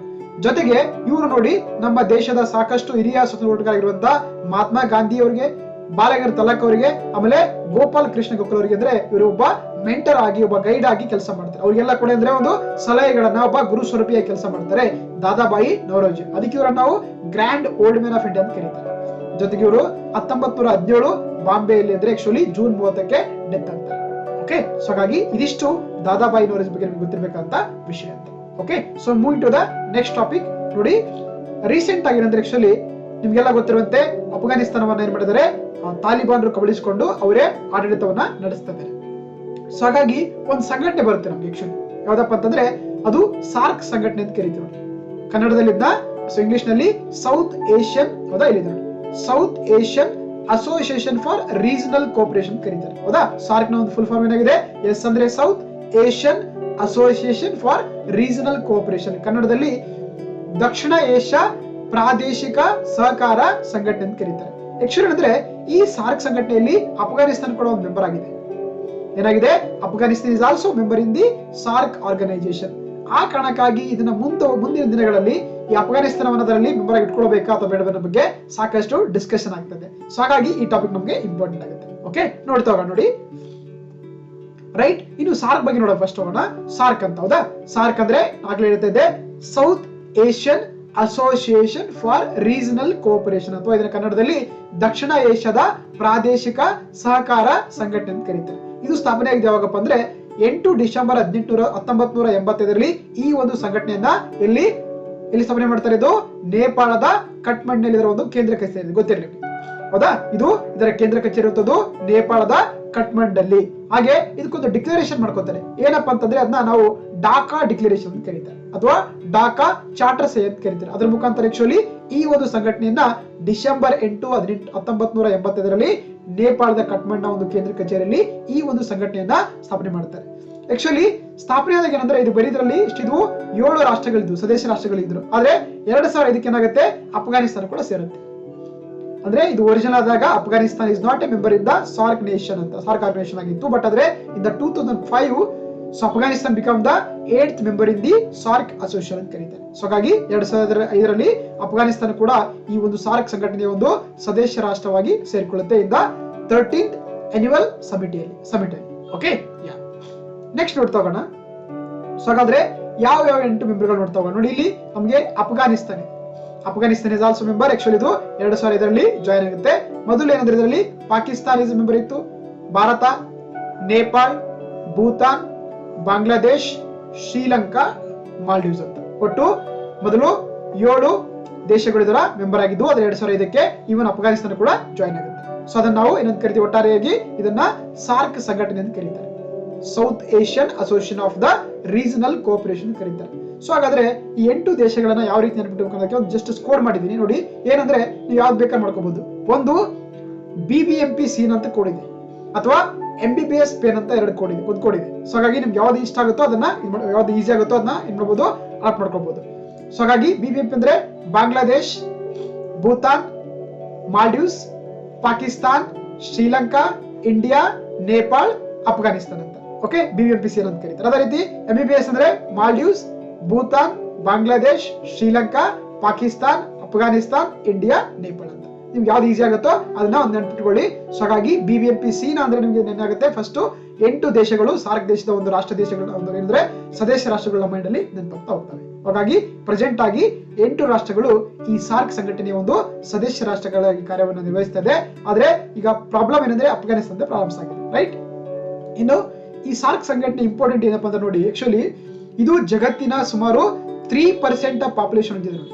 ಎಷ್ಟಂದ್ರೆ ಇಡೀ ಗ್ಲೋಬಲ್ ಪಾಪ್ಯುಲೇಷನ್ ಅಲ್ಲಿ 3% ಪಾಪ್ಯುಲೇಷನ್ ಬರೀ ಈ ಒಂದು ಸಾರ್ಕ್ ಸಂಘಟನೆಯ ಒಂದು ರಾಷ್ಟ್ರಗಳೇ ಇರುವಂತದ್ದಾಗಿದೆ. ಓಕೆ, ಅದೇ ಸಾರಿ ಪ್ರಪಂಚದ ಪಾರ್ಟ್ ಇದೆ. ಓಕೆ, ಜಿಯೋಗ್ರಫಿಕಲ್ ಏರಿಯಾ ಸಾರಿ ಏನಂದ್ರೆ ಭೌಗೋಳಿಕ ವಿಸ್ತೀರ್ಣದಲ್ಲಿ ಎಷ್ಟಂದ್ರೆ ಇಡೀ 100% ತೊಗೊಂಡಾಗ ಈ 3% ಸಾರ್ಕೆ ಹೊಂದಿರುವಂತದ್ದಾಗಿದೆ. ಅದೇ ರೀತಿ ಜಗತ್ತಿನ 21% ಏನಂದ್ರೆ ಆಕ್ಚುಲಿ ಪಾಪ್ಯುಲೇಷನ್ ಹೊಂದಿದೆ ಈ ಸಾರ್ಕ್ ದೇಶಗಳು. 21% population belongs to the SAARC nations only, right. ಅದೇ ರೀತಿ ಇದು ಜಗತ್ತಿಗೆ ಒಂದು GDP ಎಷ್ಟು ಕಾಂಟ್ರಿಬ್ಯೂಟ್ ಮಾಡುತ್ತೆ ಅಂದ್ರೆ ನೋಡಿ 3.8% ಆಫ್ GDP ನ ಕಾಂಟ್ರಿಬ್ಯೂಟ್ ಮಾಡುತ್ತೆ. ಇದು ಜಾಗತಿಕ ಆರ್ಥಿಕತೆಗೆ 3.8% ಏನಂದ್ರೆ ಒಂದು GDP ಯನ್ನ ಕಾಂಟ್ರಿಬ್ಯೂಟ್ ಮಾಡ್ತವೆ ಈ 8 ದೇಶಗಳು ಕೂಡ್ಕೊಂಡು ಥ್ರೂ ಸಾರ್ಕ್ ಮುಖಾಂತರ. ಓಕೆ, ಜೊತೆಗೆ ಈ ಎಲ್ಲ ಒಂದು ಏನ್ ಸಾರ್ಕ್ ದೇಶಗಳಿದೆಯಲ್ಲ ಇವುಗಳೆಂದ್ರೆ ತುಂಬಾ ಮೋಸ್ಟ್ ಪಾಪ್ಯುಲಸ್ ಕಂಟ್ರಿಗಳಿವೆ, ಅಂದ್ರೆ ತುಂಬಾ ಜನಸಂಖ್ಯೆ ಜಾಸ್ತಿ ಹೊಂದಿರುವಂತ ಕಂಟ್ರಿಗಳಾಗಿದೆ. ಅದೇ ರೀತಿ ಇಲ್ಲಿರುವಂತ ಲ್ಯಾಂಡ್ ಇದೆಯಲ್ಲ ತುಂಬಾ ಫರ್ಟೈಲ್ ಆಗಿದೆ, ಅಂದ್ರೆ ಫಲವತ್ತಿ ಹೊಂದಿರುವಂತಹ ಒಂದು ಪ್ರದೇಶವನ್ನ ಅಥವಾ ಭೂ ಪ್ರದೇಶವನ್ನ ಹೊಂದಿರೋದಾಗಿದೆ. ಜೊತೆಗೆ ಈ ಏನು ಈ ಸಾರ್ಕ್ ಕಂಟ್ರಿಗಳಿದೆಯಲ್ಲ ಇಲ್ಲಿ ತಂದೆ ಅಂತ ಒಂದು ಟ್ರೆಡಿಷನ್ ಹೊಂದಿದೆ. ಯಾಕಂದ್ರೆ ಒಂಥರ it is Indian sub continent ಅಂತ ಕರಿತೀವಿ ನಾವು, ಹೌದಾ, ಭಾರತ ಉಪಖಂಡ ಅಂತ ಕರೀತಾರೆ. ಯಾಕಂದ್ರೆ ಇಲ್ಲಿ ತಂದೆ ಅಂತ ಒಂದು ಏನಾಗಿದೆ ಸಾಮಾನ್ಯ ಸಂಪ್ರದಾಯ ಇದೆ, ಒಂದು ಡ್ರೆಸ್ಸಿಂಗ್ ಕಲ್ಚರ್ ಇದೆ, ಇಲ್ಲಿ ಒಂಥರ ಫುಡ್ ಸಿಸ್ಟಮ್ ಡಿಫ್ರೆಂಟ್ ಆಗಿದೆ, ಮತ್ತೆ ಇಲ್ಲಿ ಒಂದು ಕಲ್ಚರ್ ಮತ್ತೆ ಇಲ್ಲಿ ಒಂದು ಪೊಲಿಟಿಕಲ್ ಏನು ಥಿಯರಿಗಳಿದೆಯಲ್ಲ ಡಿಫ್ರೆಂಟ್ ಆಗಿರುವಂತದ್ದಾಗಿದೆ. ಸೊ ಆ ಕಾರಣಕ್ಕಾಗಿ ಎಲ್ಲೊಂದ್ ಕಡೆ ಒಂಥರ different from the other nation, other part rest of the India world ಅಂತ ಕರಿಬಹುದು. ಹಾಗಾಗಿ ಒಂಥರ ತನ್ನದೇ ಅಂತ ಒಂದು ವೈಶಿಷ್ಟ್ಯತೆಯನ್ನ ಹೊಂದಿರುವಂತದ್ದು ಈ ಸಾರ್ಕ್ ನೇಷನ್ಸ್ ಅಂತ ಹೇಳ್ಬೋದು. ಜೊತೆಗೆ ಈ ಸಾರ್ಕ್ ದೇಶಗಳು ತಮ್ಮದೇ ಅಂತ ಒಂದು ಪ್ರಾಬ್ಲಮ್ಸ್ ಅನ್ನು ಕೂಡ ಫೇಸ್ ಮಾಡ್ತಾ ಇದೆ. ಏನಪ್ಪಾ ಅಂದ್ರೆ ಆಕ್ಚುಲಿ ಈ ಎಲ್ಲಾ ದೇಶಗಳಲ್ಲಿ ಸಾಕಷ್ಟು ಒಂದು ಪಾವರ್ಟಿ ಬಡತನ ಜಾಸ್ತಿ ಇದೆ, ಆಮೇಲೆ ಇಲ್ಲಿಟ್ರೇಸಿ ಅನಕ್ಷರತೆ ಜಾಸ್ತಿ ಇದೆ, ಅದೇ ರೀತಿ ಸೊ ಮಾಲ್ ನ್ಯೂಟ್ರಿಷನ್ ಅಥವಾ ಅಪೌಷ್ಟಿಕತೆ ಜಾಸ್ತಿ ಇದೆ. ಹಾಗೆ ಏನು ಈ ದೇಶಗಳಿದೆಯಲ್ಲ ಇದಕ್ಕೆ ಸಾಕಷ್ಟು ಏನಾಗ್ತವೆ ಅಂದ್ರೆ ನಮಗೆ ನ್ಯಾಚುರಲ್ ಡಿಸಾಸ್ಟರ್ಗಳಾಗ್ತವೆ, ಅಂದ್ರೆ ನೈಸರ್ಗಿಕ ವಿಕೋಪಗಳು ಉಂಟಾಗ್ತವೆ. ಹಾಗೆ ಇಲ್ಲಿ ಸಾಕಷ್ಟು ಆಂತರಿಕ ತೊಂದರೆಗಳು ಅಥವಾ ಆಂತರಿಕ ಡಿಸ್ಪ್ಯೂಟ್ ಕಾನ್ಫ್ಲಿಕ್ಟ್ಗಳಿದೆ, ಅಂದ್ರೆ ಆಂತರಿಕ ಸಂಘರ್ಷಗಳು ಉಂಟಾಗ್ತವೆ. ನೋಡಿ ಪ್ರೆಸೆಂಟ್ ಆಗಿರೋದ್ರೆ ನಮಗೆ ಅಫ್ಘಾನಿಸ್ತಾನದಲ್ಲಿ ನೋಡಿ ಅಲ್ಲಿರುವಂತ ಅವರೇ ಅಂದ್ರೆ ತಾಲಿಬಾನ್ ಮತ್ತೆ ಲೋಕಲ್ ಪೀಪಲ್ ಮಧ್ಯೆ ಸಾಕಷ್ಟು ಒಂದು ಆಂತರಿಕ ಗಲಭೆ ಇತ್ತು. ಅದೇ ರೀತಿ ನಿಮ್ಗೆಲ್ಲ ಗೊತ್ತಿರುವಂತೆ ಸಾಕಷ್ಟು ಬೇರೆ ಬೇರೆ ಕಡೆ ಪಾಕಿಸ್ತಾನ ಆಗಿರಬಹುದು, ನಮ್ಮ ಇಂಡಿಯಾದಲ್ಲಿ ಕೂಡ ನೋಡಿ ಸಾಕಷ್ಟು ಒಂದು ಕಮ್ಯುನಲ್ ರೈಟ್ಸ್ ಗಳಾಗ್ತಾ ಇದೆ ಬಿಕಾಸ್ ಆಫ್ ದಿ ಏನಂದ್ರೆ ಒಂಥರ ನಮ್ಮಲ್ಲಿ ಏನಂದ್ರೆ ಲಾ ಒಂದು ಎಥಿನಿಸಿಟಿ ಜಾಸ್ತಿ ಇರೋದ್ರಿಂದ ಆ ಕಾರಣಕ್ಕಾಗಿ ಅದನ್ನ ಹೇಳ್ಬೋದು. ಜೊತೆಗೆ ಇಲ್ಲಿ ಇನ್ನು ಏನಂದ್ರೆ ಎಸ್ಪೆಷಲಿ ನಾವು ಇಂಡಸ್ಟ್ರಿಯಲ್ ಅಲ್ಲಿ ಆಗಿರ್ಬೋದು, ಆಮೇಲೆ ಟೆಕ್ನಾಲಜಿಯಲ್ಲಿ ಆಗಿರ್ಬೋದು, ಟೆಕ್ನಾಲಜಿಕಲ್ ಅಂದ್ರೆ ತುಂಬಾ ಬ್ಯಾಕ್ವರ್ಡ್ ಇದೆ, ಅಷ್ಟು ಇಂಪ್ರೂವ್ಮೆಂಟ್ ಆಗಿಲ್ಲ. ಅಂದ್ರೆ ಕೈಗಾರಿಕೆ ಮತ್ತು ತಾಂತ್ರಿಕದಲ್ಲಿ ಸಾಕಷ್ಟು ನಾವು ಹಿಂದುಳಿದಿವಿ. ಮತ್ತೆ ನಮಗೆ ಜಗತ್ತಿಗೆ ಏನಂದ್ರೆ ನಮ್ಮ GDP ಕಾಂಟ್ರಿಬ್ಯೂಷನ್ ತುಂಬಾ ಕಡಿಮೆ ಇದೆ ನೋಡಿ, ಹೌದಾ. 8 ದೇಶಗಳು ಕೊಡ್ಕೊಂಡು ಇಡೀ ಜಗತ್ತಿಗೆ ಬರೀ 3.8% ಮಾತ್ರ ಕೊಡ್ತಾ ಇದೆ GDP, ಹೌದಾ. ಈಗ ಅಮೆರಿಕ ಅಂದ್ರೆ ನಮಗೆ ಜಾಸ್ತಿ ನೋಡಿ 10% 20% ಇರುತ್ತೆ, ಬಟ್ ನಮ್ದು ಎಲ್ಲ 8 ದೇಶ ಕೊಡ್ಕೊಂಡು ಬರೀ 3.8% ಮಾತ್ರ GDP ಇದೆ. ಮತ್ತೇನಂದ್ರೆ ಅದೇ ರೀತಿ ಇಲ್ಲಿರುವಂತ ಜನರ ಸಾಮಾಜಿಕ ಸ್ಥಿತಿಗತಿಗಳು ಕೂಡ ಅಷ್ಟು ಏನಂದ್ರೆ ಸುಧಾರಿಸಿಕೊಂಡ ಅಂತ ಹೇಳ್ಬೋದು. ಸೊ ಹಾಗಾಗಿ ಈ ಎಲ್ಲ ಒಂದು ಕಾಮನ್ ಪ್ರಾಬ್ಲಮ್ಸ್ ಗಳಿಂದ ಎಲ್ಲ ದೇಶಗಳು ಕೂಡ ಸೇಮ್ ಪ್ರಾಬ್ಲಮ್ಸ್ ಗಳನ್ನ ಫೇಸ್ ಮಾಡ್ತಿರೋದು ಕೂಡ ನಮಗೆ ಗೊತ್ತಾಗುತ್ತದೆ. Okay, that is the SAARC nation ಅಂತ ಕರೀತಾರೆ. ಸೊ ಹಾಗಾಗಿ ಇನ್ನೊಂದೇನಂದ್ರೆ ನೋಡಿ ಆಕ್ಚುಲಿ ಈ ಭಾರತ ಮತ್ತೆ ಅಫ್ಘಾನಿಸ್ತಾನ ಇದೆಯಲ್ಲ ಇಲ್ಲಿ ಆಲ್ರೆಡಿ ನಿಮಗೆ ಲಾಸ್ಟ್ ಕ್ಲಾಸ್ ಅಲ್ಲಿ ಡಿಸ್ಕಸ್ ಮಾಡಿದ್ದೀನಿ. ಇನ್ನೊಂದು ಮಿಸ್ ಆಗಿತ್ತು ಎಲೆಕ್ಷನ್ ನೋಡಿ, ಈ ಭಾರತ ಮತ್ತೆ ಅಫ್ಘಾನಿಸ್ತಾನ ಮಧ್ಯೆ ಇನ್ನೊಂದು ವೆರಿ ಇಂಪಾರ್ಟೆಂಟ್ ಅಗ್ರಿಮೆಂಟ್ ಒಂದು ಯೋಜನೆ ಇದೆ, ಅದು ನಾವು ತಪಿ ಗ್ಯಾಸ್ ಯೋಜನೆ ಅಂತ ಕರಿತೀವಿ, ಹೌದಾ. ತಪಿ ಗ್ಯಾಸ್ ಪೈಪ್ಲೈನ್ ಯೋಜನೆ ಅಂತ ಕರೀತಾರೆ. ತಪಿ ಅಂದ್ರೆ ತುರ್ಕಿಮೆನಿಸ್ತಾನ್, ಅಫ್ಘಾನಿಸ್ತಾನ್, ಪಾಕಿಸ್ತಾನ್, ಇಂಡಿಯಾ ಅಂತ ಕರಿತೀವಿ, ಹೌದಾ. ಈ 4 ದೇಶಗಳು ಏನಾಗುತ್ತೆ ಆಕ್ಚುಲಿ ನಮಗೆ ತಜಿಕಿಸ್ತಾನದಿಂದ ಥ್ರೂ ಅಫ್ಘಾನಿಸ್ತಾನ್ ಪಾಕಿಸ್ತಾನ ಮೂಲಕ ಏನಾಗುತ್ತೆ ಭಾರತಕ್ಕೆ ಈ ಒಂದು ಗ್ಯಾಸ್ ನ್ಯಾಚುರಲ್ ಗ್ಯಾಸ್ ಆಗಿರ್ಬೋದು, ಆಮೇಲೆ ರಿಫೈನರಿ ಪ್ರಾಡಕ್ಟ್ಸ್ ಏನ್ ಮಾಡ್ತವೆ ಅಲ್ಲಿಂದ ಬರ್ತವೆ ಪೈಪ್ ಮುಖಾಂತರ. ಅದನ್ನ ಒಂದು ಪ್ರಾಜೆಕ್ಟ್ ಮಾಡ್ಕೊಂಡಿದ್ದೀವಿ ನಾವು, that is called the ತಪಿ gas pipe line project ಅಂತ ಕರೀತಾರೆ. ಅದರಲ್ಲಿ ಪಾಕಿಸ್ತಾನ ಕೂಡ ಇದೆ, ಅಫ್ಘಾನಿಸ್ತಾನ ಕೂಡ ಇದೆ, ಅದೇ ರೀತಿ ತಜಿಕಿಸ್ತಾನ ಕೂಡ ಇದೆ, ಗೊತ್ತಿರಬೇಕು. ಓಕೆ, ಇನ್ನು ರೀಸೆಂಟ್ ಆಗಿ ನ್ಯೂಸ್ ಅಲ್ಲಿ ಅಂದ್ರೆ ನೋಡಿ ಏನಾಗ್ತದೆ ಆಕ್ಚುಲಿ ಇದನ್ನ ನೆಕ್ಸ್ಟ್ 2 ಮಂತ್ಸ್ ಅಕ್ಟೋಬರ್ ಏನ್ ಮಾಡ್ತಾ ಇದಾರೆ, ಸೊ ಈ ಒಂದು ಮೀಟಿಂಗ್ ಮಾಡ್ತಾ ಇದಾರೆ. ಆಕ್ಚುಲಿ ಸಾರ್ಕ್ ಮೀಟಿಂಗ್ ಆಗ್ತಾ ಇದೆ. ಆ ಕಾರಣಕ್ಕಾಗಿ ಆ ಮೀಟಿಂಗ್ ಅಲ್ಲಿ what about the Afghanistan status ಅಂತ. ಹಾಗಾದ್ರೆ ಯಾಕಂದ್ರೆ ಅಲ್ಲಿ ಪ್ರೆಸೆಂಟ್ ಏನ್ ಮಾಡ್ತಾ ಇದಾರೆ, ಒಂದು ಅಫ್ಘಾನಿಸ್ತಾನ ತಾಲಿಬಾನ್ ಟೆರರಿಸ್ಟ್ ಗಳು ಏನ್ ಮಾಡ್ತಾರೆ ಅಂದ್ರೆ ಆ ಒಂದು ದೇಶವನ್ನ ರೂಲ್ ಮಾಡ್ತಿದ್ದಾರೆ. ಸೊ ಹಾಗಾಗಿ ಅವ್ರಿಗೆ ನಾವು ಸದಸ್ಯತೆ ಕೊಟ್ಟರೆ ಮೇ ಬಿ ನಮ್ಗೆ ಆಗುವಂತ ಒಂದು ಪ್ರಾಬ್ಲಮ್ಸ್ ಗಳೇನು, ಕೊಟ್ಲಿದ್ರೆ ಏನ್ ಪ್ರಾಬ್ಲಮ್ಸ್ ಆಗುತ್ತೆ ಎಲ್ಲವನ್ನು ಕೂಡ ಏನ್ ಮಾಡ್ತಾರೆ ಆಕ್ಚುಲಿ ಇಲ್ಲಿ ಡಿಸ್ಕಸ್ ಮಾಡ್ತಾ ಹೋಗ್ತಾರೆ. ಓಕೆ, ಅದೇ ರೀತಿ ಏನಂದ್ರೆ ಆಕ್ಚುಲಿ ನೋಡಿ ಇಲ್ಲಿ ಇವನ್ ಅಂದ್ರೆ ಪಾಕಿಸ್ತಾನ ಕೂಡ ಒಂದು ಟೆರರ್ ಬೇಸ್ಡ್ ಕಂಟ್ರಿ ಆಗಿದೆ. ಸೊ ಅಲ್ಲಿ ಏನಾಗುತ್ತೆ ಅಂದ್ರೆ ಮೇ ಬಿ 2 ಕೂಟರ್ ಆಗುತ್ತೆ, ಅವುಗಳು ಕೂಡ್ಕೊಂಡು ಜಾಯ್ನ್ ಆಗಿ ಅದರ ಕಂಟ್ರಿಗಳ ಮೇಲೆಗಡೆ ಒಂಥರ ಎಲ್ಲೊಂದ್ ಕಡೆ ಒಂದು ಎಕ್ಸ್ಪ್ಲೋಯ್ಟ್ ಮಾಡಬಹುದು ಅನ್ನೋ ಕಾರಣ ಕೂಡ ಸಾಕಷ್ಟು ಒಂದು ಡಿಸ್ಕಷನ್ ಆಗ್ತದೆ. ಜೊತೆಗೆ ಇದ್ರ ಜೊತೆಗೆ ಏನಂದ್ರೆ ಆಕ್ಚುಲಿ ಸಾರ್ಕ್ ಏನಂದ್ರೆ ಸಾಕಷ್ಟು ಪ್ರಾಬ್ಲಮ್ಸ್ ಗಳು ಫೇಸ್ ಆಗ್ತದೆ. ಒಂದೇನಪ್ಪ ಅಂದ್ರೆ ಆಕ್ಚುಲಿ ನೋಡಿ ಈ ಭಾರತ ಮತ್ತೆ ಪಾಕಿಸ್ತಾನ ಇದೆಯಲ್ಲ, ದೇ ಆರ್ 2 ಮೇಜರ್ ರಿವಲ್ರಿಗಳಾಗಿಬಿಟ್ಟಿದೆ. ಸೊ ಹಾಗಾಗಿ ಏನಾಗುತ್ತೆ, ಇದು ರೆಗ್ಯುಲರ್ ಆಗಿ ಸಮಿತಿಗಳು ಆಗ್ತಾ ಇಲ್ಲ. ಹಾಗಾಗಿ ಇದೊಂಥರ ಫೇಲ್ಡ್ ಇನ್ಸ್ಟಿಟ್ಯೂಷನ್ ಆಗಿಬಿಟ್ಟಿದೆ. ಇದೊಂದು ಏನಾಗಿದೆ, ಫೇಲ್ಡ್ ಇನ್ಸ್ಟಿಟ್ಯೂಷನ್ ಆಗಿದೆ. ಯಾಕಂದ್ರೆ ರೆಗ್ಯುಲರ್ ಆಗಿ ಮೀಟಿಂಗ್ ಆಗ್ತಿಲ್ಲ, because of their is a conflict between the Pakistan and India ಆಗಿದೆ. ಅದೇ ರೀತಿ ಏನಂದ್ರೆ ಆಕ್ಚುಲಿ ನೋಡಿ ನಿಮ್ಗೆಲ್ಲ ಗೊತ್ತಿರುವಂತೆ ಎಸ್ಪೆಷಲಿ ಏನು ನಮ್ಮ ಸಾರ್ಕ್ ಕಂಟ್ರಿಗಳಲ್ಲಿ ಏನಾಗ್ತದೆ, ಕೋವಿಡ್-19 ಪ್ಯಾಂಡಮಿಕ್ ಇದೆ, ಸಾಕಷ್ಟು ಒಂದು ಎಕನಾಮಿಕಲಿ ಇಡೀ ಜಗತ್ತಿಗೆ ಆಗಿದೆ, ಬಟ್ ಇಲ್ಲಿ ಕೂಡ ಸಾಕಷ್ಟು ಕಾಣುತ್ತಿರುವಂತದ್ದು. ಜೊತೆಗೆ ಏನಂದ್ರೆ ನೋಡಿ ಇಲ್ಲಿ ನಮ್ಗೆ ಏನಂದ್ರೆ ಆಕ್ಚುಲಿ ಈ ಏನಂತಾರೆ ಈ ತಾಲಿಬಾನ್ ಬೇಸ್ಡ್ ಗೌರ್ಮೆಂಟ್ ಏನ್ ಮಾಡ್ತದೆ, ಸಾಕಷ್ಟು ಆ ಒಂದು ದೇಶದಲ್ಲಿ ಒಂದೇನಂದ್ರೆ ಹಿಂಸೆ ಮಾಡ್ತಾ ಇದೆ, ಸಾಕಷ್ಟು ಜನರ ಕೊಲ್ತಾ ಇದೆ. ಸೊ ಹಾಗಾಗಿ ಅಂದ್ರೆ ಅದಕ್ಕೆ ಸದಸ್ಯತೆ ಕೊಟ್ಟರೆ ಏನಾಗುತ್ತೆ ಅಂದ್ರೆ ಮೇ ಬಿ ಫ್ಯೂಚರ್ ಅಲ್ಲಿ ಒಂದು ಒಳ್ಳೆ ರಿಸಲ್ಟ್ ಬರದೇ ಇರಬಹುದು ಅಂತ ಸಾಕಷ್ಟು ಸಲ ಒಂದ್ರ ಬಗ್ಗೆ ಡಿಸ್ಕಸ್ ಮಾಡ್ತಿದ್ದಾರೆ. Okay, that is about the topic call the SAARC ಅಂತ. ಓಕೆ, ಸೊ ಇದರಲ್ಲಿ ಟೋಟಲ್ ಆಗಿ 7 ಕಂಟ್ರಿಗಳಿದೆ. ಸೊ 8 ಕಂಟ್ರಿಗಳಿದೆ. ಇದರ ಒಂದು ಹೆಡ್ ಕ್ವಾರ್ಟರ್ ಆಗಿರುವಂತದ್ದು ನೇಪಾಳದ ಕಠ್ಮಂಡಲ್ಲಿ ಸ್ಥಾಪನೆ ಆಗಿದ್ದು ಡಿಸೆಂಬರ್ 8, 1985. ಓಕೆ, ಸೊ ಹಾಗಾಗಿ moving to the next topic. Yes, recent ಏನಂದ್ರೆ ಆಕ್ಚುಲಿ ನೋಡಿ ನಾನು ಆಗ್ಲೇ ಹೇಳ್ತಾ ಇದ್ದೆ ಆಕ್ಚುಲಿ ಅಂದ್ರೆ ಇಡೀ ಜಗತ್ತೇನಂದ್ರೆ ಆಕ್ಚುಲಿ ಕೋವಿಡ್-19 ಪ್ಯಾಂಡಮಿಕ್ ಇಂದ ತಮ್ಮ ಒಂದು ಎಕನಾಮಿಕ್ ಸಿಸ್ಟಮ್ ಅನ್ನು ಎಕನಾಮಿಕ್ ರಿಕವರಿ ಆಗೋದು ತುಂಬಾ ಕಷ್ಟ ಆಗ್ತಾ ಇದೆ. ಯಾಕಂದ್ರೆ ನಾವು ಇದೇ ತಾನೇ ನೋಡಿದ್ದೇವೆ ಇತ್ತೀಚೆಗೆ ಏನಾಗಿದೆ, ಭಾರತ ಇಂಡಿಯನ್ ಎಕಾನಮಿ ಏನಾಗಿದೆ, ವಿ ಸೇಪ್ಡ್ ರಿಕವರಿ ಆಗಿದೆ. ಏನಾಗ್ತಿದೆ, ವಿ ಸೇಪ್ಡ್ ರಿಕವರಿ ಆಗಿದೆ. ಒಂದ್ ಕಡೆ ನೆಗೆಟಿವ್ ಬರ್ತಾ ಇದೆ, ಇನ್ನೊಂದ್ ಕಡೆ ಸ್ವಲ್ಪ ದಿನದಲ್ಲಿ ನಮಗೆ ಪಾಸಿಟಿವ್ ತೋರಿಸ್ತಾ ಇದೆ. ಸೊ ಇದನ್ನ ನಾವು ವಿ ಸೇಪ್ಡ್ ಎಕಾನಮಿ ಅಂತ ಏನಂದ್ರೆ ರೀಸೆಂಟ್ ಆಗಿ ನಮ್ಮ ಎಕನಾಮಿಕ್ ಸರ್ವೆಯಲ್ಲಿ ಮೆನ್ಷನ್ ಮಾಡಿದ್ದಾರೆ, ಗೊತ್ತಿರಲಿ. Okay, V shaped economy spaced by the India ಅಂತ. ಸೊ ಅದೇ ರೀತಿ ಏನಂದ್ರೆ ಆಕ್ಚುಲಿ ಇತ್ತೀಚೆಗೆ ಒಂದು ಪಾಸಿಟಿವ್ ಪಾಯಿಂಟ್ ಅಂತ ಕೇಳಬಹುದು. ಅದಂದ್ರೆ ನಮ್ಮ ಏನ್ ಕೋರ್ ಸೆಕ್ಟರ್ ಇದೆಯಲ್ಲ, ಕೋರ್ ಸೆಕ್ಟರ್ ಇದನ್ನ ನಾವು ಮೂಲ ವಲಯ ಅಂತ ಕರೀತಾರೆ. ಇದೇನ್ ಮಾಡಿದ್ರೆ ರೀಸೆಂಟ್ ಆಗಿ ಸುಮಾರು 9.4% ಆಫ್ ಏನಂದ್ರೆ ಒಂದು ಗ್ರೌತ್ ಅನ್ನ ತೋರಿಸ್ತಾ ಇದೆ. ಏನ್ ಮಾಡ್ತಾ ಇದೆ, ಈ ಒಂದು ಸೆಕ್ಟರ್ ಇದೆಯಲ್ಲ ಸುಮಾರು 9.4% ಒಂದು ಬೆಳವಣಿಗೆನ ತೋರಿಸ್ತಾ ಇದೆ, ಎಸ್ಪೆಷಲಿ ಈ ಕೋರ್ ಸೆಕ್ಟರ್ ಅಂತ. ಸೊ ಹಾಗಾಗಿ ನೋಡಿ ಈ ಕೋರ್ ಸೆಕ್ಟರ್ ಅಂದ್ರೆ ಇತ್ತೀಚಿನ ದಿನಗಳಲ್ಲಿ ಸಾಕಷ್ಟು ಒಂದು ಪ್ರಾಬ್ಲಮ್ಸ್ ಅನ್ನ ಫೇಸ್ ಮಾಡ್ತಾ ಇದ್ದು, ತುಂಬಾ ನೆಗೆಟಿವ್ಲಿ ಬರ್ತಾ ಇತ್ತು, ಬಟ್ ರೀಸೆಂಟ್ ಆಗಿ ಅದು ಪಾಸಿಟಿವ್ ತೋರಿಸ್ತಾ ಇದೆ. ಸೊ ಹಾಗಾಗಿ ಇದ್ರ ಬಗ್ಗೆ ಡಿಸ್ಕಸ್ ಮಾಡ್ತಾ ಹೋಗೋಣ. ಸೊ ಇದನ್ನ ನಾವು ಇಂಡಿಯನ್ ಎಕಾನಮಿಲಿ ಸ್ಟಡಿ ಮಾಡಬಹುದು. ಓಕೆ, ಕೋರ್ ಸೆಕ್ಟರ್ ನಾವು ಏನ್ ಮಾಡ್ತೀವಿ, ಇಂಡಿಯನ್ ಎಕಾನಮಿಯಲ್ಲಿ ಡಿಸ್ಕಸ್ ಮಾಡ್ತಾ ಹೋಗ್ತೀವಿ. ಸೊ ಹಾಗಾದ್ರೆ ಏನಿದು ಕೋರ್ ಸೆಕ್ಟರ್ ಬಗ್ಗೆ ಡಿಸ್ಕಸ್ ಮಾಡ್ತಾ ಹೋಗೋಣ ನೋಡಿ. ರೈಟ್, ಸೊ ಏನಂದ್ರೆ ನೋಡಿ ಯಾವುದೇ ಒಂದು ರೀಸನ್ ಅಂತ ತಗೊಳ್ಳಿ, ಹೌದಾ. ಸೊ ಹಾಗಾಗಿ ಆ ಕೋರ್ ಅಂತ ತುಂಬಾ ಇಂಪಾರ್ಟೆಂಟ್ ಅಂತ ಹೋಗುತ್ತೆ ನಮ್ಗೆಲ್ಲ. ಏನಂದ್ರೆ ಆಕ್ಚುಲಿ ನಾವು ಜಿಯೋಗ್ರಫಿ ಓದ್ಬೇಕಾದ್ರೆ ನೋಡ್ತೀವಿ ಕ್ರಸ್ಟ್ ಟು ಮ್ಯಾಂಟಲ್ ಕೋರ್ ಅಂತ ಓದ್ತೀವಿ. ಹಾಗಾಗಿ ಕೋರ್ ಚೆನ್ನಾಗಿದ್ರೆ ಏನಾಗುತ್ತೆ, ಆಮೇಲೆ ಮ್ಯಾಂಟಲ್ ಚೆನ್ನಾಗಿ ಅಂದ್ರೆ ಸ್ಟ್ರಾಂಗ್ ಇರುತ್ತೆ, ಈವನ್ ಕ್ರಸ್ಟ್ ಕೂಡ ಚೆನ್ನಾಗಿರುತ್ತೆ. ಅದೇ ರೀತಿ ಕೂಡ ಯಾವುದೇ ಒಂದು ದೇಶದ ಎಕನಾಮಿ ಸ್ಟ್ರಾಂಗ್ ಆಗಬೇಕಾದ್ರೆ ಮೇಜರ್ ಆಗಿ ಅಲ್ಲಿರುವಂತಹ ಕೋರ್ ಸೆಕ್ಟರ್ ಅಂತ ಕರಿತೀವಿ, ಅಥವಾ ಮೂಲ ವಲಯ ಇದೆಯಲ್ಲ ಅದು ತುಂಬಾ ಸ್ಟ್ರಾಂಗ್ ಆಗಿರ್ಬೇಕು, ಸ್ಟ್ರಾಟಜಿಕ್ ಆಗಿರ್ಬೇಕು. ಅಂದಾಗ ಮಾತ್ರನೇ ಆ ಒಂದು ಎಕನಾಮಿ ತುಂಬಾ ಬೂಸ್ಟ್ ಅಪ್ ಆಗ್ಲಿಕ್ಕೆ ಸಾಧ್ಯ ಆಗುತ್ತೆ. ಸೊ ಹಾಗಾಗಿ ರೀಸೆಂಟ್ ಆಗಿ ನಮಗೆ 9.4% ಆಫ್ GDP ಒಂದು ಗ್ರೋತ್ ರೇಟ್ ಅನ್ನ ಆಕ್ಚುಲಿ ನಮಗೆ ಈ ಕೋರ್ ಸೆಕ್ಟರ್ ಇಂದ ಗೊತ್ತಾಗ್ತಾ ಇದೆ. ಸೊ ಹಾಗಾದ್ರೆ ಏನಿದು ಕೋರ್ ಸೆಕ್ಟರ್ ಅಂತ ನೋಡ್ತಾ ಹೋಗೋಣ, ಹೌದಾ. ಈ ಕೋರ್ ಸೆಕ್ಟರ್ ಅಂತ ಆಕ್ಚುಲಿ ನಮ್ಮ ಇಂಡಿಯನ್ ಎಕಾನಮಿಯಲ್ಲಿ ಅಥವಾ ಭಾರತ ಒಂದು ಆರ್ಥಿಕ ವ್ಯವಸ್ಥೆಯಲ್ಲಿ ಮಾಡ್ತೀವಿ ಅಂದ್ರೆ ಟೋಟಲ್ ಆಗಿ 8 ಸೆಕ್ಟರ್ಗಳನ್ನ ಮೆನ್ಷನ್ ಮಾಡಿದ್ದಾರೆ. ಕೋರ್ ಅಲ್ಲಿ ಬರ್ತವೆ 8 ವಲಯಗಳನ್ನ, 8 ಐಟಮ್ಗಳು ಬರ್ತವೆ. ಒಂದು ಕಲ್ಲಿದ್ದಲು ಬರುತ್ತೆ, ಕೋಲ್, ಕ್ರೂಡ್ ಆಯಿಲ್ ಕಚ್ಚಾ ತೈಲ, ಸೊ ಆಮೇಲೆ ನ್ಯಾಚುರಲ್ ಗ್ಯಾಸ್ ನೈಸರ್ಗಿಕ ಅನಿಲ, ಆಮೇಲೆ ರಿಫೈನರಿ ಪ್ರೊಡಕ್ಟ್ಸ್ ಅಂತ ಕರಿತೀವಿ, ಸಂಸ್ಕರಣಾ ಪ್ರಾಡಕ್ಟ್ಸ್ ಗಳಾಗಿರ್ಬೋದು, ಆಮೇಲೆ ಸ್ಟೀಲ್ ಉಕ್ಕು, ಸಿಮೆಂಟ್ ಆಗಿರ್ಬೋದು, ಫರ್ಟಿಲೈಸರ್ ಆಗಿರ್ಬೋದು, ರಸಗೊಬ್ಬರಗಳಾಗಿರ್ಬೋದು, ಹಾಗೆ ಎಲೆಕ್ಟ್ರಿಸಿಟಿ ಪ್ರೊಡಕ್ಷನ್ ಅಥವಾ ವಿದ್ಯುತ್ ಉತ್ಪಾದನೆ ಆಗಿರ್ಬೋದು. ಈ ಎಲ್ಲ 8 ಸೆಕ್ಟರ್ 8 ವಲಯ ಇದೆಯಲ್ಲ ಐಟಮ್ಗಳನ್ನ ನಾವು ಕೋರ್ ಸೆಕ್ಟರ್ ಅಲ್ಲಿ ಕಾಣ್ತಾ ಹೋಗ್ತೀವಿ. ಯಾಕೆ ಇದು ಕೋರ್ ಸೆಕ್ಟರ್ ಅಂತ ಕರಿತಾರೆ ನೋಡಿ, ಯಾವುದೇ ಒಂದು ದೇಶದ ಎಕಾನಮಿಯನ್ನ ಡೆವಲಪ್ ಮಾಡ್ಬೇಕಾದ್ರೆ ಅಲ್ಲಿ ಬೇಕಾಗಿರುವಂತ ಬೇಸಿಕ್ ಐಟಮ್ಗಳು ಅಥವಾ ಮೇಜರ್ ಫಂಡಮೆಂಟಲ್ ಐಟಮ್ಗಳು ಅಂತಂದ್ರೆ ಅವುಗಳು ಕೋರ್ ಸೆಕ್ಟರ್ಗಳಾಗಿರ್ತವೆ. ನೋಡಿ ಈಗ ಫಾರ್ ಎಕ್ಸಾಂಪಲ್ ಅಂದ್ರೆ ಯಾವುದು, ಮನೆ ಕಟ್ಟಬೇಕಾದ್ರೆ, ಹೌದಾ, ನಾವು ಮನೆ ಕಟ್ಟಬೇಕಾದ್ರೆ ನಮಗೆ ಮೇಜರ್ ಆಗಿ ಬೇಕು ಸಿಮೆಂಟ್ ಬೇಕೇ ಬೇಕು. ಸಿಮೆಂಟ್ ಇಲ್ಲಂದ್ರೆ ಮನೆ ಕಟ್ಟಕ್ಕಾಗಲ್ಲ. ಹೌದಾ? ಅದೇ ರೀತಿ ಯಾವ್ದೊಂದು ಫ್ಯಾಕ್ಟರಿ ಆಗ್ಬೇಕಾದ್ರೆ ನಮ್ಗೆ ಏನ್ ಬೇಕಾಗುತ್ತೆ? ಸೊ ಅಲ್ಲಿ ನಮ್ಗೆ ಸ್ಟೀಲ್ ಬೇಕಾಗುತ್ತೆ. ಸ್ಟೀಲ್ ಇಲ್ಲಂದ್ರೆ ಯಾವುದೇ ರೀತಿ ಒಂದು ನಮ್ಗೆ ಆ ಒಂದು ಮ್ಯಾನುಫ್ಯಾಕ್ಚರ್ ಮಾಡಕ್ಕೆ ಆಗಲ್ಲ. ಯಾಕಂದ್ರೆ steel is a very important product for the daily manufacturing sector ಅಂತ ಕರಿತೀವಿ. ಸೊ ಹೌದಾ? ಅದೇ ರೀತಿ ಯಾವುದೇ ವೆಹಿಕಲ್ ಮೂವ್ ಮಾಡ್ಬೇಕಾದ್ರೆ ಅಲ್ಲಿ ನಮ್ಗೆ ಆಯಿಲ್ ಇಂಪಾರ್ಟೆಂಟ್ ಆಗ್ತಾ ಹೋಗುತ್ತೆ. ಸೊ ಆ ಕಾರಣಕ್ಕಾಗಿ ನಾವು ಕೋರ್ ಸೆಕ್ಟರ್ ಅಥವಾ ಮೂಲ ವಲಯ ಅಂತ ಕರೀತಾರೆ. ಓಕೆ, ಎಸ್ ನೋಡಿ, ನಾನು ಆಗ್ಲೇ ಹೇಳ್ತಿದ್ದೆ ಆಕ್ಚುಲಿ ಅಂದ್ರೆ ನಮ್ಮ ಇಂಡಸ್ಟ್ರಿಯಲ್ಲಿ ಏನ್ ಮಾಡ್ತಿದ್ರೆ ಆಕ್ಚುಲಿ 8 ಅಂಶಗಳನ್ನ ಅಥವಾ 8 ವಸ್ತುಗಳನ್ನ ಏನ್ ಮಾಡಿದ್ವಿ? ಕೋರ್ ಸೆಕ್ಟರ್ ಅಥವಾ ಮೂಲ ವಲಯದಲ್ಲಿ ಮೆನ್ಷನ್ ಮಾಡಿದ್ವಿ. ಒಂದು ಕಲ್ಲಿದ್ದಲು, ರಸಗೊಬ್ಬರಗಳು, ಕಚ್ಚಾ ತೈಲ, ಉಕ್ಕು, ನೈಸರ್ಗಿಕ ಅನಿಲ, ಸಿಮೆಂಟ್, ವಿದ್ಯುತ್ ಉತ್ಪಾದನೆ, ಹಾಗೆ ಸಂಸ್ಕರಣಾ ಉತ್ಪನ್ನಗಳು ಅಥವಾ ರಿಫೈನರಿ ಪ್ರಾಡಕ್ಟ್ಸ್ ಅಂತ ಕರೀತಾರೆ. ಓಕೆ, ಈ 8 ಐಟಮ್ಗಳನ್ನ ಏನ್ ಮಾಡಿದೀವಿ? ಭಾರತದ ಒಂದು ಕೋರ್ ಸೆಕ್ಟರ್ ಅಥವಾ ಮೂಲ ವಲಯದಲ್ಲಿ ಇವುಗಳನ್ನ ನಾವು ಮೆನ್ಷನ್ ಮಾಡಲಾಗಿದೆ.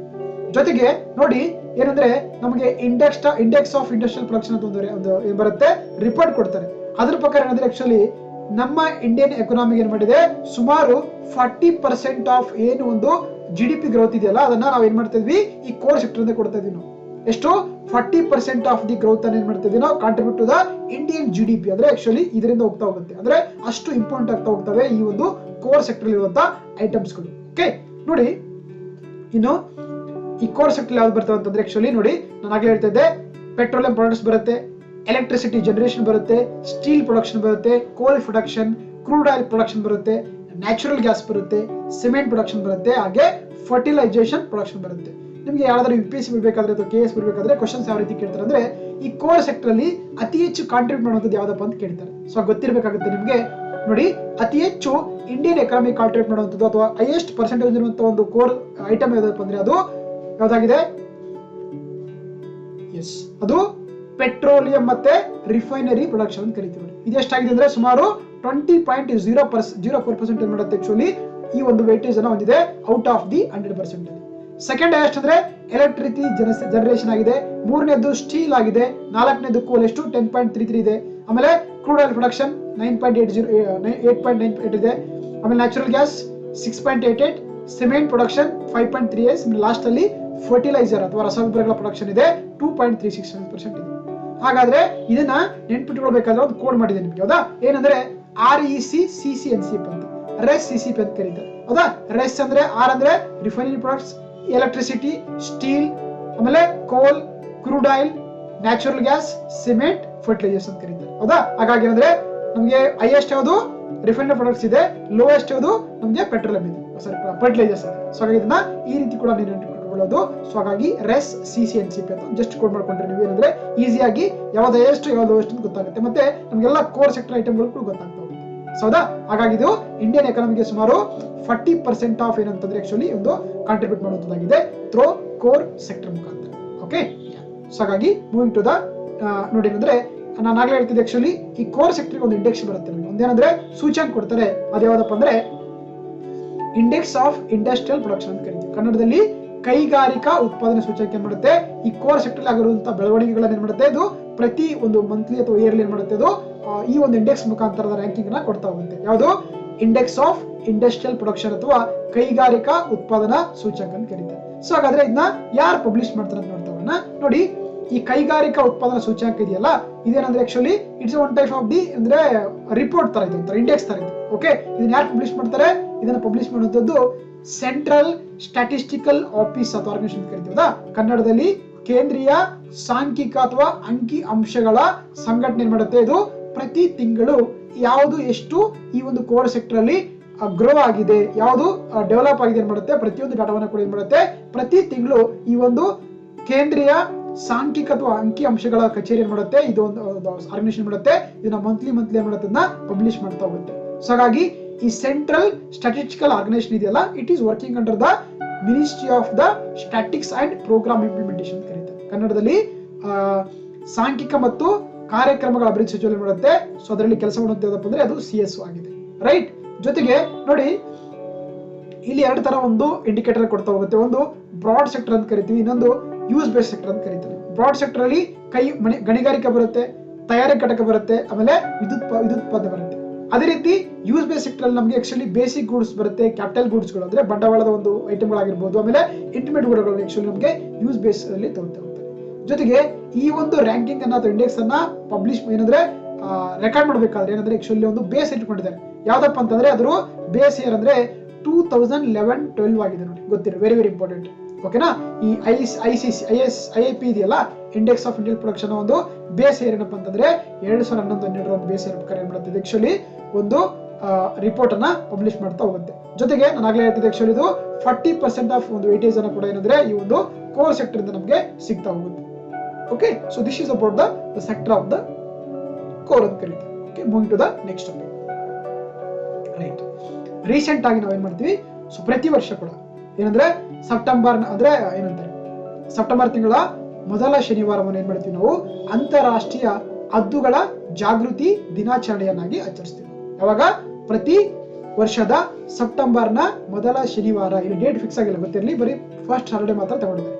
ಸೊ ಹಾಗಾಗಿ ಏನಂತಾರೆ ವರ್ಷದ ಸೆಪ್ಟೆಂಬರ್ನ ಮೊದಲ ಶನಿವಾರ ಏನ್ ಮಾಡ್ತೀವಿ ನಾವು ಇಂಟರ್ನ್ಯಾಷನಲ್ ವಲ್ಚರ್ ಅವೇರ್ನೆಸ್ ಡೇ ಆಗಿ ಸೆಲೆಬ್ರೇಟ್ ಮಾಡ್ತಾ ಹೋಗ್ತೀವಿ. ಅದ್ರ ಬಗ್ಗೆ ಡಿಸ್ಕಸ್ ಮಾಡ್ತಾ ಹೋಗೋಣ. ಇದು ನಾವು ಎನ್ವೈರನ್ಮೆಂಟಲ್ ಟಾಪಿಕ್ ಅಲ್ಲಿ ಅಥವಾ ಈಕಾಲಜಿ ಟಾಪಿಕ್ ಅಲ್ಲಿ ಡಿಸ್ಕಸ್ ಮಾಡ್ತಾ ಹೋಗುವಂತ ಟಾಪಿಕ್ ಆಗಿದೆ. ರೈಟ್, ನೋಡಿ, ನಾವು ಪ್ರತಿ ವರ್ಷ ಸೆಪ್ಟೆಂಬರ್ ತಿಂಗಳ ಮೊದಲ ಶನಿವಾರವನ್ನ ಅಂತಾರಾಷ್ಟ್ರೀಯ ಹದ್ದುಗಳ ಜಾಗೃತಿ ದಿನಾಚರಣೆ ಅಥವಾ ಇಂಟರ್ನ್ಯಾಷನಲ್ ವಲ್ಚರ್ ಅವೇರ್ನೆಸ್ ಡೇ ಆಗಿ ಸೆಲೆಬ್ರೇಟ್ ಮಾಡ್ತಾ ಹೋಗ್ತಾ ಇದೀವಿ. ಸೊ ಹೌದಾ, ನಿಮ್ಗೆಲ್ಲ ಗೊತ್ತಿರುತ್ತೆ ಹದ್ದುಗಳಂತ ಕೇಳಿದಿರೋದಾ? ಯಾವ್ದಾದ್ರು ಒಂದು ಡೆತ್ ಆದಾಗ ಏನಾಗುತ್ತೆ ನಮಗೆ, ಸೊ ಮೂವಿಯಲ್ಲಿ ತೋರಿಸ್ತಾರದಾ, ಏನೋ ಒಂದು ಡೆತ್ ಆದ್ರೆ ಅದು ಆಕಾಶದಲ್ಲಿ ಹಾಕೊಂಡ್ ಬರುತ್ತೆ, ಅದನ್ನ ನಾವು ಉಲ್ಚರ್ ಅಥವಾ ಹದ್ದುಗಳಂತ ಕರಿತೀವಿ. Right, S.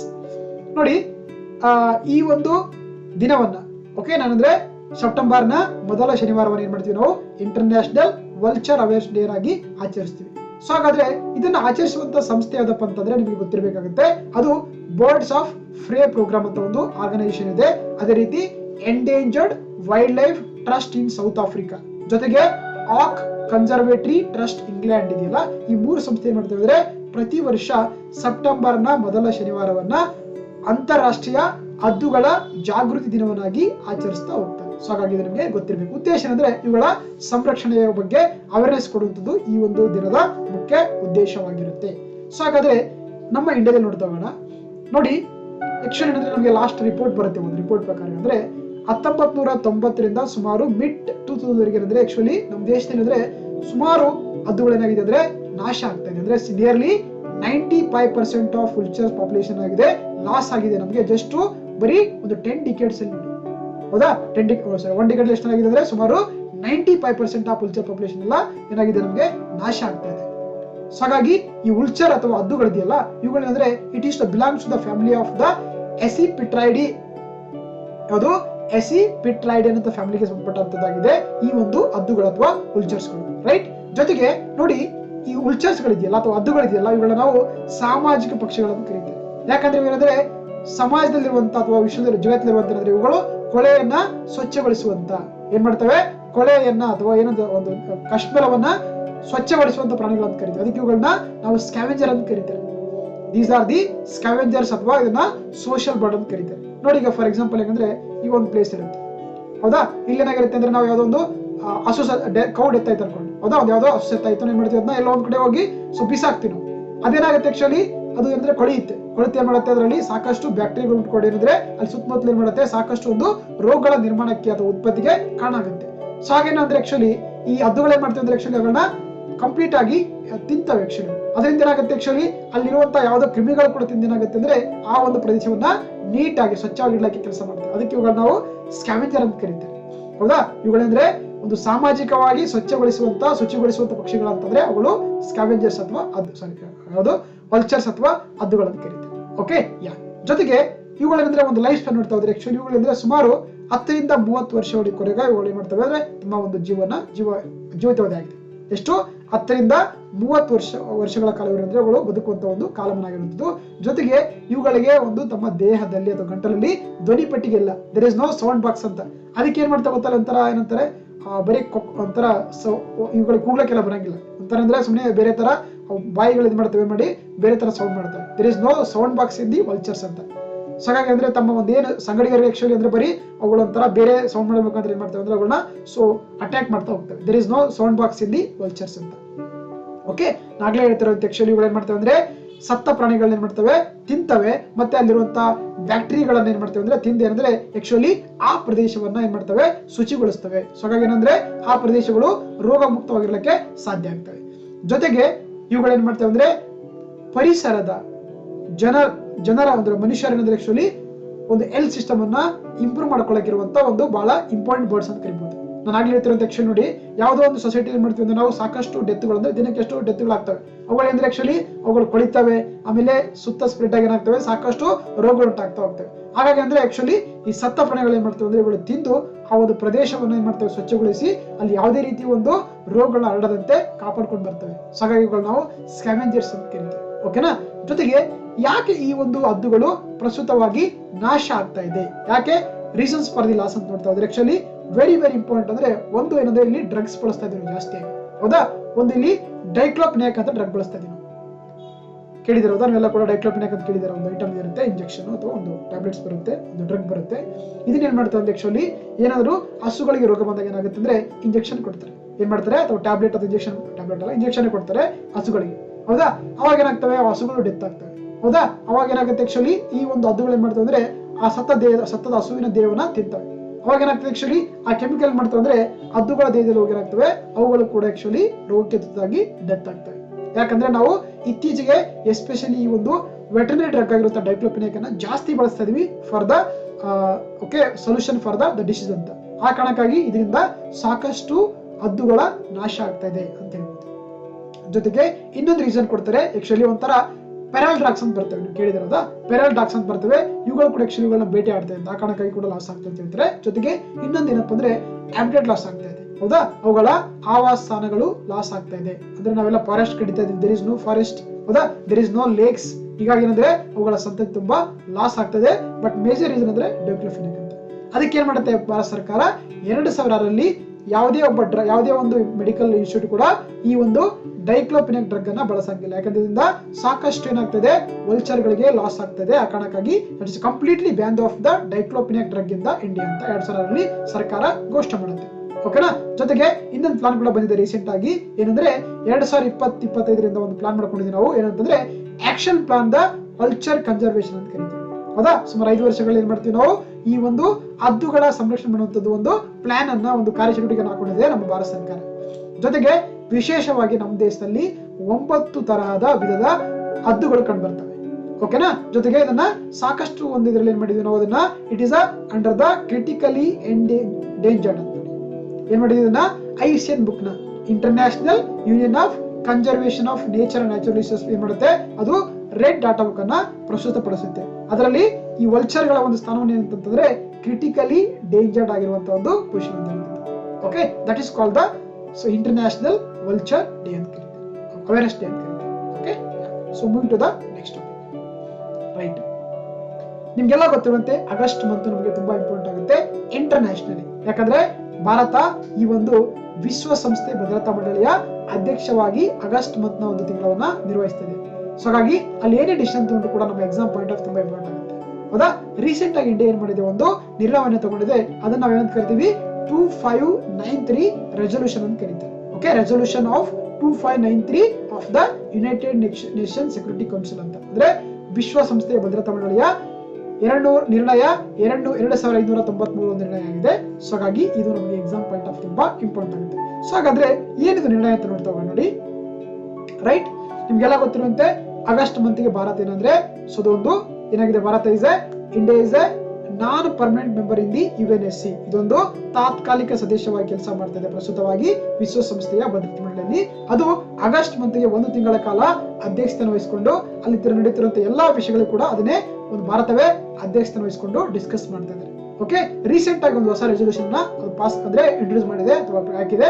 ಅದೇನಂತಂದ್ರೆ resolution of the 2593 ಅಂತ ಕರೀತಾರೆ. ಏನಪ್ಪಾ ಅಂದ್ರೆ ನೋಡಿ, ಆಕ್ಚುಲಿ ಇದೇನ್ ಹೇಳ್ತದೆ, ಆಕ್ಚುಲಿ ಅಫ್ಘಾನಿಸ್ತಾನ ಪರಿಸ್ಥಿತಿ ಅನ್ನೋದ್ರ ಬಗ್ಗೆ ಡಿಸ್ಕಸ್ ಮಾಡ್ತಾ ಇದ್ರು ಲಾಸ್ಟ್ ಮಂತ್ ಅಂದ್ರೆ 2 ಡೇಸ್ 3 ಡೇಸ್ ಬ್ಯಾಕ್ ಅಲ್ಲಿ 5 ಡೇಸ್ ಬ್ಯಾಕ್ ಅಲ್ಲಿ ಏನ್ ಮಾಡ್ತಾ ಇದ್ರು, ಅಫ್ಘಾನಿಸ್ತಾನ ಬಗ್ಗೆ ಡಿಸ್ಕಸ್ ಮಾಡ್ತಿದ್ರು, ಅದರ ಒಂದು ಸಿಚುವೇಶನ್ ಬಗ್ಗೆ. ಅದಕ್ಕೆ ಏನಂದ್ರೆ ಒಂದು ರೆಸೊಲ್ಯೂಷನ್ ಪಾಸ್ ಮಾಡಿದೆ. ಏನಪ್ಪಾ ಅಂದ್ರೆ ನೋಡಿ, ಯಾವುದೇ ಒಂದು ಅಂದ್ರೆ ಮೇ ಬಿ ಯುದ್ಧ ಪೀಡಿತವಾದಂತ ಅಫ್ಘಾನಿಸ್ತಾನ ದೇಶ ಇದೆಯಲ್ಲ, ಆ ನೆಲವನ್ನ ಬಳಸ್ಕೊಂಡು ಬೇರೆ ದೇಶದ ಮೇಲ್ಗಡೆ ನೋಡಿ, ಅಂದ್ರೆ ಉದಾಹರಣೆ ಏನಿದೆ, ಯುದ್ಧ ಪೀಡಿತವಾದಂತ ಅಫ್ಘಾನಿಸ್ತಾನದ ದೇಶದ ನೆಲವನ್ನ ಯಾವುದೇ ರಾಷ್ಟ್ರವನ್ನ ಬೆದರಿಸಲು ಅಥವಾ ಆಕ್ರಮಣ ಮಾಡಲು ಅಥವಾ ಭಯೋತ್ಪಾದಕರಿಗೆ ಆಶ್ರಯ ನೀಡಲು ಬಳಸಬಾರದಂತ ಏನ್ ಮಾಡಿದೆ, ಒಂದು ರೆಸೊಲ್ಯೂಷನ್ ಪಾಸ್ ಮಾಡಿದೆ. ಯಾಕಂದ್ರೆ ಮೇ ಬಿ ಇದರಿಂದ ನಮಗೆ ಇಂಡಿಯಾಗೆ ಎಫೆಕ್ಟ್ ಆಗ್ಬಹುದು. ಯಾಕಂದ್ರೆ Afghanistan is also neighbour country. ಜೊತೆಗೆ ನಮ್ಮ ಪಾಕಿಸ್ತಾನ ರಿಲೇಷನ್ ಸರಿಯಾಗಿಲ್ಲ. ಮೇ ಬಿ ನೋಡಬಹುದು ಪಾಕಿಸ್ತಾನ ಅಫ್ಘಾನಿಸ್ತಾನ್ ಬಳಸಿಕೊಂಡು ನಮ್ಮ ಮೇಲ್ಗಡೆ ಎಸ್ಪೆಷಲಿ ಕಾಶ್ಮೀರ್ ಮೇಲ್ಗಡೆ ಅಟ್ಯಾಕ್ ಮಾಡಬಹುದು. ಅದಕ್ಕೆ ಈ ಒಂದು ಸ್ಟ್ರಿಕ್ಟ್ ವಾರ್ನಿಂಗ್ ಅನ್ನ UNSC ಮುಖಾಂತರ ಇಂಡಿಯಾ ಕೊಡ್ತಾ ಇದೆ. ಅಂದ್ರೆ ಯಾವುದೇ ಒಂದು ದೇಶ ಕೂಡ ಅಫ್ಘಾನಿಸ್ತಾನ ಏನೊಂದು ಟೆರರ್ ಭೂಮಿ ಇದೆಯಲ್ಲ, ಒಂದು ಲ್ಯಾಂಡ್ ಇದೆಯಲ್ಲ, ಅದನ್ನ ಬಳಸ್ಕೊಂಡು ನೀವು ಬೇರೆ ಯಾವುದೇ ದೇಶ ಮೇಲ್ಗಡೆ ಆಕ್ರಮಣ ಅಥವಾ ಯಾವುದೇ ರೀತಿಯ ಭಯೋತ್ಪಾದನೆಗೆ ಅಲ್ಲಿ ಮಾಡ್ಕೊಳ್ಳಕ್ಕೆ ಅವಕಾಶ ಇಲ್ಲ ಅಂತ ಏನ್ ಮಾಡ್ತದೆ ಥ್ರೋ UNSC ಒಂದು ರೆಸೊಲ್ಯೂಷನ್ ಮುಖಾಂತರ ರೀಸೆಂಟ್ ಆಗಿ ಅದನ್ನ ಪಾಸ್ ಮಾಡಿದೆ. ಓಕೆನಾ? ಸೊ ಹಾಗಾಗಿ ಈ ರೆಸೊಲ್ಯೂಷನ್ಗೆ ಒಟ್ಟು ಎಷ್ಟಿದೆ 15 ದೇಶಗಳು ಇರ್ತವೆ. ಅದು 15 ಮೆಂಬರ್ಸ್ ಇರುತ್ತೆ. ಅದರಲ್ಲಿ 13 ದೇಶಗಳು ಇದಕ್ಕೆ ಅಂದ್ರೆ ಒಪ್ಪಿಕೊಟ್ಟಿದ್ದಾರೆ. They agree this resolution except the 2 nations. One is our friend China and another friend Russia. ಹೌದಾ? ಹಾಗಾಗಿ ಈ ರಷ್ಯಾ ಚೈನಾ ಇದೆಯಲ್ಲ, ಇವುಗಳು ವೋಟಿಂಗ್ ಮಾಡಿಲ್ಲ. ಅಂದ್ರೆ ನಮ್ಗೆ ಬೇಡಪ್ಪ ಸವಾಸ ಅಂತ ಮಾಡ್ಕೊಂಡಿದೆ, ಔಟ್ ಸೈಡ್ ಇದೆ. ಯಾಕಂದ್ರೆ maybe the Russia is also favouring the Talibans in the Russia, sorry in Afghanistan. China is also favouring the Talibans in the Afghanistan ಅಂತ. ಸೊ ಆ ಕಾರಣಕ್ಕಾಗಿ maybe they be supported to the Talibans ಅಂತ. ಆ ಕಾರಣಕ್ಕಾಗಿ ಆಕ್ಚುಲಿ ಆಗುತ್ತೆ may be ಅವರಿಗೆ negative ಆಗೋದು. ಆ ಕಾರಣಕ್ಕೆ ಏನ್ ಮಾಡ್ತಾರೆ ಎರಡು ದೇಶಗಳು ಕೂಡ, ಯಾಕಂದ್ರೆ these 2 members are the veto powers ಆಗಿದೆ. ಸೊ ಆ ಕಾರಣಕ್ಕಾಗಿ ಈ ಒಂದು ಎಫೆಕ್ಟ್, ಈ ಒಂದು ರೆಸೊಲ್ಯೂಷನ್ಗೆ ಎಲ್ಲೊಂದ್ ಕಡೆ ಎಫೆಕ್ಟ್ ಆಗುತ್ತೆ ಖಂಡಿತ. ಯಾಕಂದ್ರೆ ಯಾವುದೇ ಒಂದು ರೆಸೊಲ್ಯೂಷನ್ ಪಾಸ್ ಮಾಡಬೇಕಾದ್ರೆ ಬೇಕು ಅದಕ್ಕೆ 5 ಪರ್ಮನೆಂಟ್ ದೇಶಗಳು ಕೂಡ ತಮ್ಮ ಒಂದು ಮತವನ್ನ ಒಪ್ಪಿಗೆ ಕೊಡ್ಲೇಬೇಕು. ಇಲ್ಲಂದ್ರೆ ಏನಾಗುತ್ತೆ ಅದು ಈ ಒಂದು ರೆಸೊಲ್ಯೂಷನ್ ಮೂವ್ ಆಗಲ್ಲ. That is also one of the important thing ಅಂತ ಹೇಳ್ತೀವಿ, ರೈಟ್? ಸೊ ಹಾಗಾಗಿ ರಷ್ಯಾ ಮತ್ತೆ ಚೈನಾ ದೇಶಗಳು ಈ ಒಂದು ವೋಟಿಂಗ್ ಅಥವಾ ರೆಸೊಲ್ಯೂಷನ್ಗೆ ಅವುಗಳು ತಮ್ಮ ಒಪ್ಪಿಗೆಯನ್ನು ಕೊಡಲಾರದೆ ಮತವನ್ನು ಕೂಡ ಹಾಕಿಲ್ಲ. They B so for from the that voting ಅಂತ ಹೇಳ್ಬೋದು. ಓಕೆ, ಇನ್ನು ಜೊತೆಗೆ ನಮ್ಮ ಭಾರತ ಆಲ್ರೆಡಿ ಅಂದ್ರೆ ಒಂದು ರೆಸೊಲ್ಯೂಷನ್ ಪಾಸ್ ಮಾಡಿದೆ 2019ರಲ್ಲಿ. ಅದನ್ನ ನಾವೇನ್ ಕರಿತೀವಿ 1267 ಸ್ಯಾಂಕ್ಷನ್ ಅಂತ ಕರೀತಾರೆ. ಏನಂತ ಕರಿತೀವಿ 1267 ಒಂದು ಸ್ಯಾಂಕ್ಷನ್ ಅಂತ ಕರೀತಾರೆ. ಇದು ಏನಂದ್ರೆ ನೋಡಿ, ಆಕ್ಚುಲಿ ಪಾಕಿಸ್ತಾನದ ಒಬ್ಬ ಬೇಸ್ ಟೆರರಿಸ್ಟ್ ಆಗಿರುವಂತ ಮಸೂದ್ ಅಜರ್ ಅಂತ. ಓಕೆನಾ? ಪಾಕಿಸ್ತಾನದ ಆಕ್ಚುಲಿ ಅಂದ್ರೆ ನಮಗೆ ಎಸ್ಪೆಷಲಿ ಉರಿ ಅಟ್ಯಾಕ್ ಗೊತ್ತಲ್ಲ, ಉರಿ ಅಟ್ಯಾಕ್ ಮತ್ತೆ ಈ ಪುಲ್ವಾಮಾ ಅಟ್ಯಾಕ್ ಅಲ್ಲಿ ಮೇಜರ್ ಆಗಿರುವಂತ ಒಬ್ಬ ವ್ಯಕ್ತಿ ಅಂತಂದ್ರೆ ಮಸೂದ್ ಅಜರ್ ಕೂಡ ಒಬ್ರು ಇದ್ರು. ಸೊ ಹಾಗಾಗಿ ಈ ಪಾಕಿಸ್ತಾನ್ ಬೇಸ್ ಟೆರರಿಸ್ಟ್ ಆಗಿರುವಂತ ಮಸೂದ್ ಅಜರ್ ಏನ್ ಮಾಡ್ತಾರೆ ಅಂದ್ರೆ ಇದನ್ನ ಇಂಟರ್ನ್ಯಾಷನಲ್ ಟೆರರಿಸ್ಟ್ ಅಂತ ಹೇಳಿ ಘೋಷಣೆ ಮಾಡ್ತಾರೆ ಈ ಒಂದು ರೆಸೊಲ್ಯೂಷನ್ ಮುಖಾಂತರ.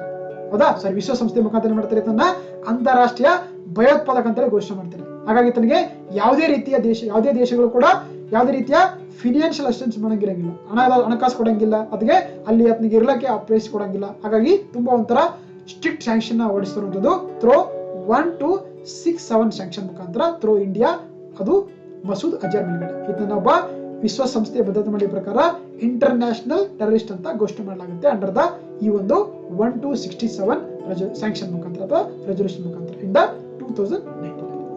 ಓಕೆ, ಇದು ಹಾಗಾಗಿ ಇದು ಕೂಡ ಆಕ್ಚುಲಿ ಆ ಒಂದು ರೆಸೊಲ್ಯೂಷನ್ ಪಡೆದು ಅಫ್ಘಾನಿಸ್ತಾನ ಅಂತ ಹೇಳ್ಬೋದು 2593 ಅಂತ ಕರೀತಾರೆ. ಓಕೆ, ಇನ್ನು ನಿಮ್ಗೆಲ್ಲ ಗೊತ್ತಿರುವಂತೆ UNSC, ಹೌದಾ?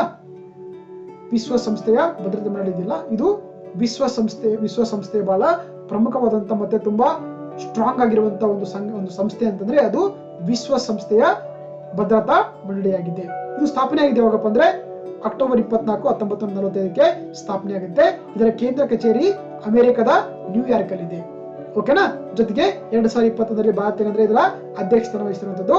ಇದರಲ್ಲಿ ಟೋಟಲ್ ಆಗಿ ಅಂದ್ರೆ ಎಷ್ಟು 15 ದೇಶಗಳಿರ್ತವೆ.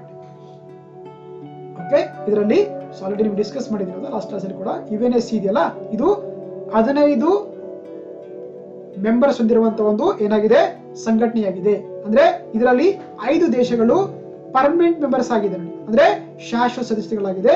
ಯಾವ್ದಾವ್ದಪ್ಪ ಅಂದ್ರೆ so America, so UK, France, Russia, China.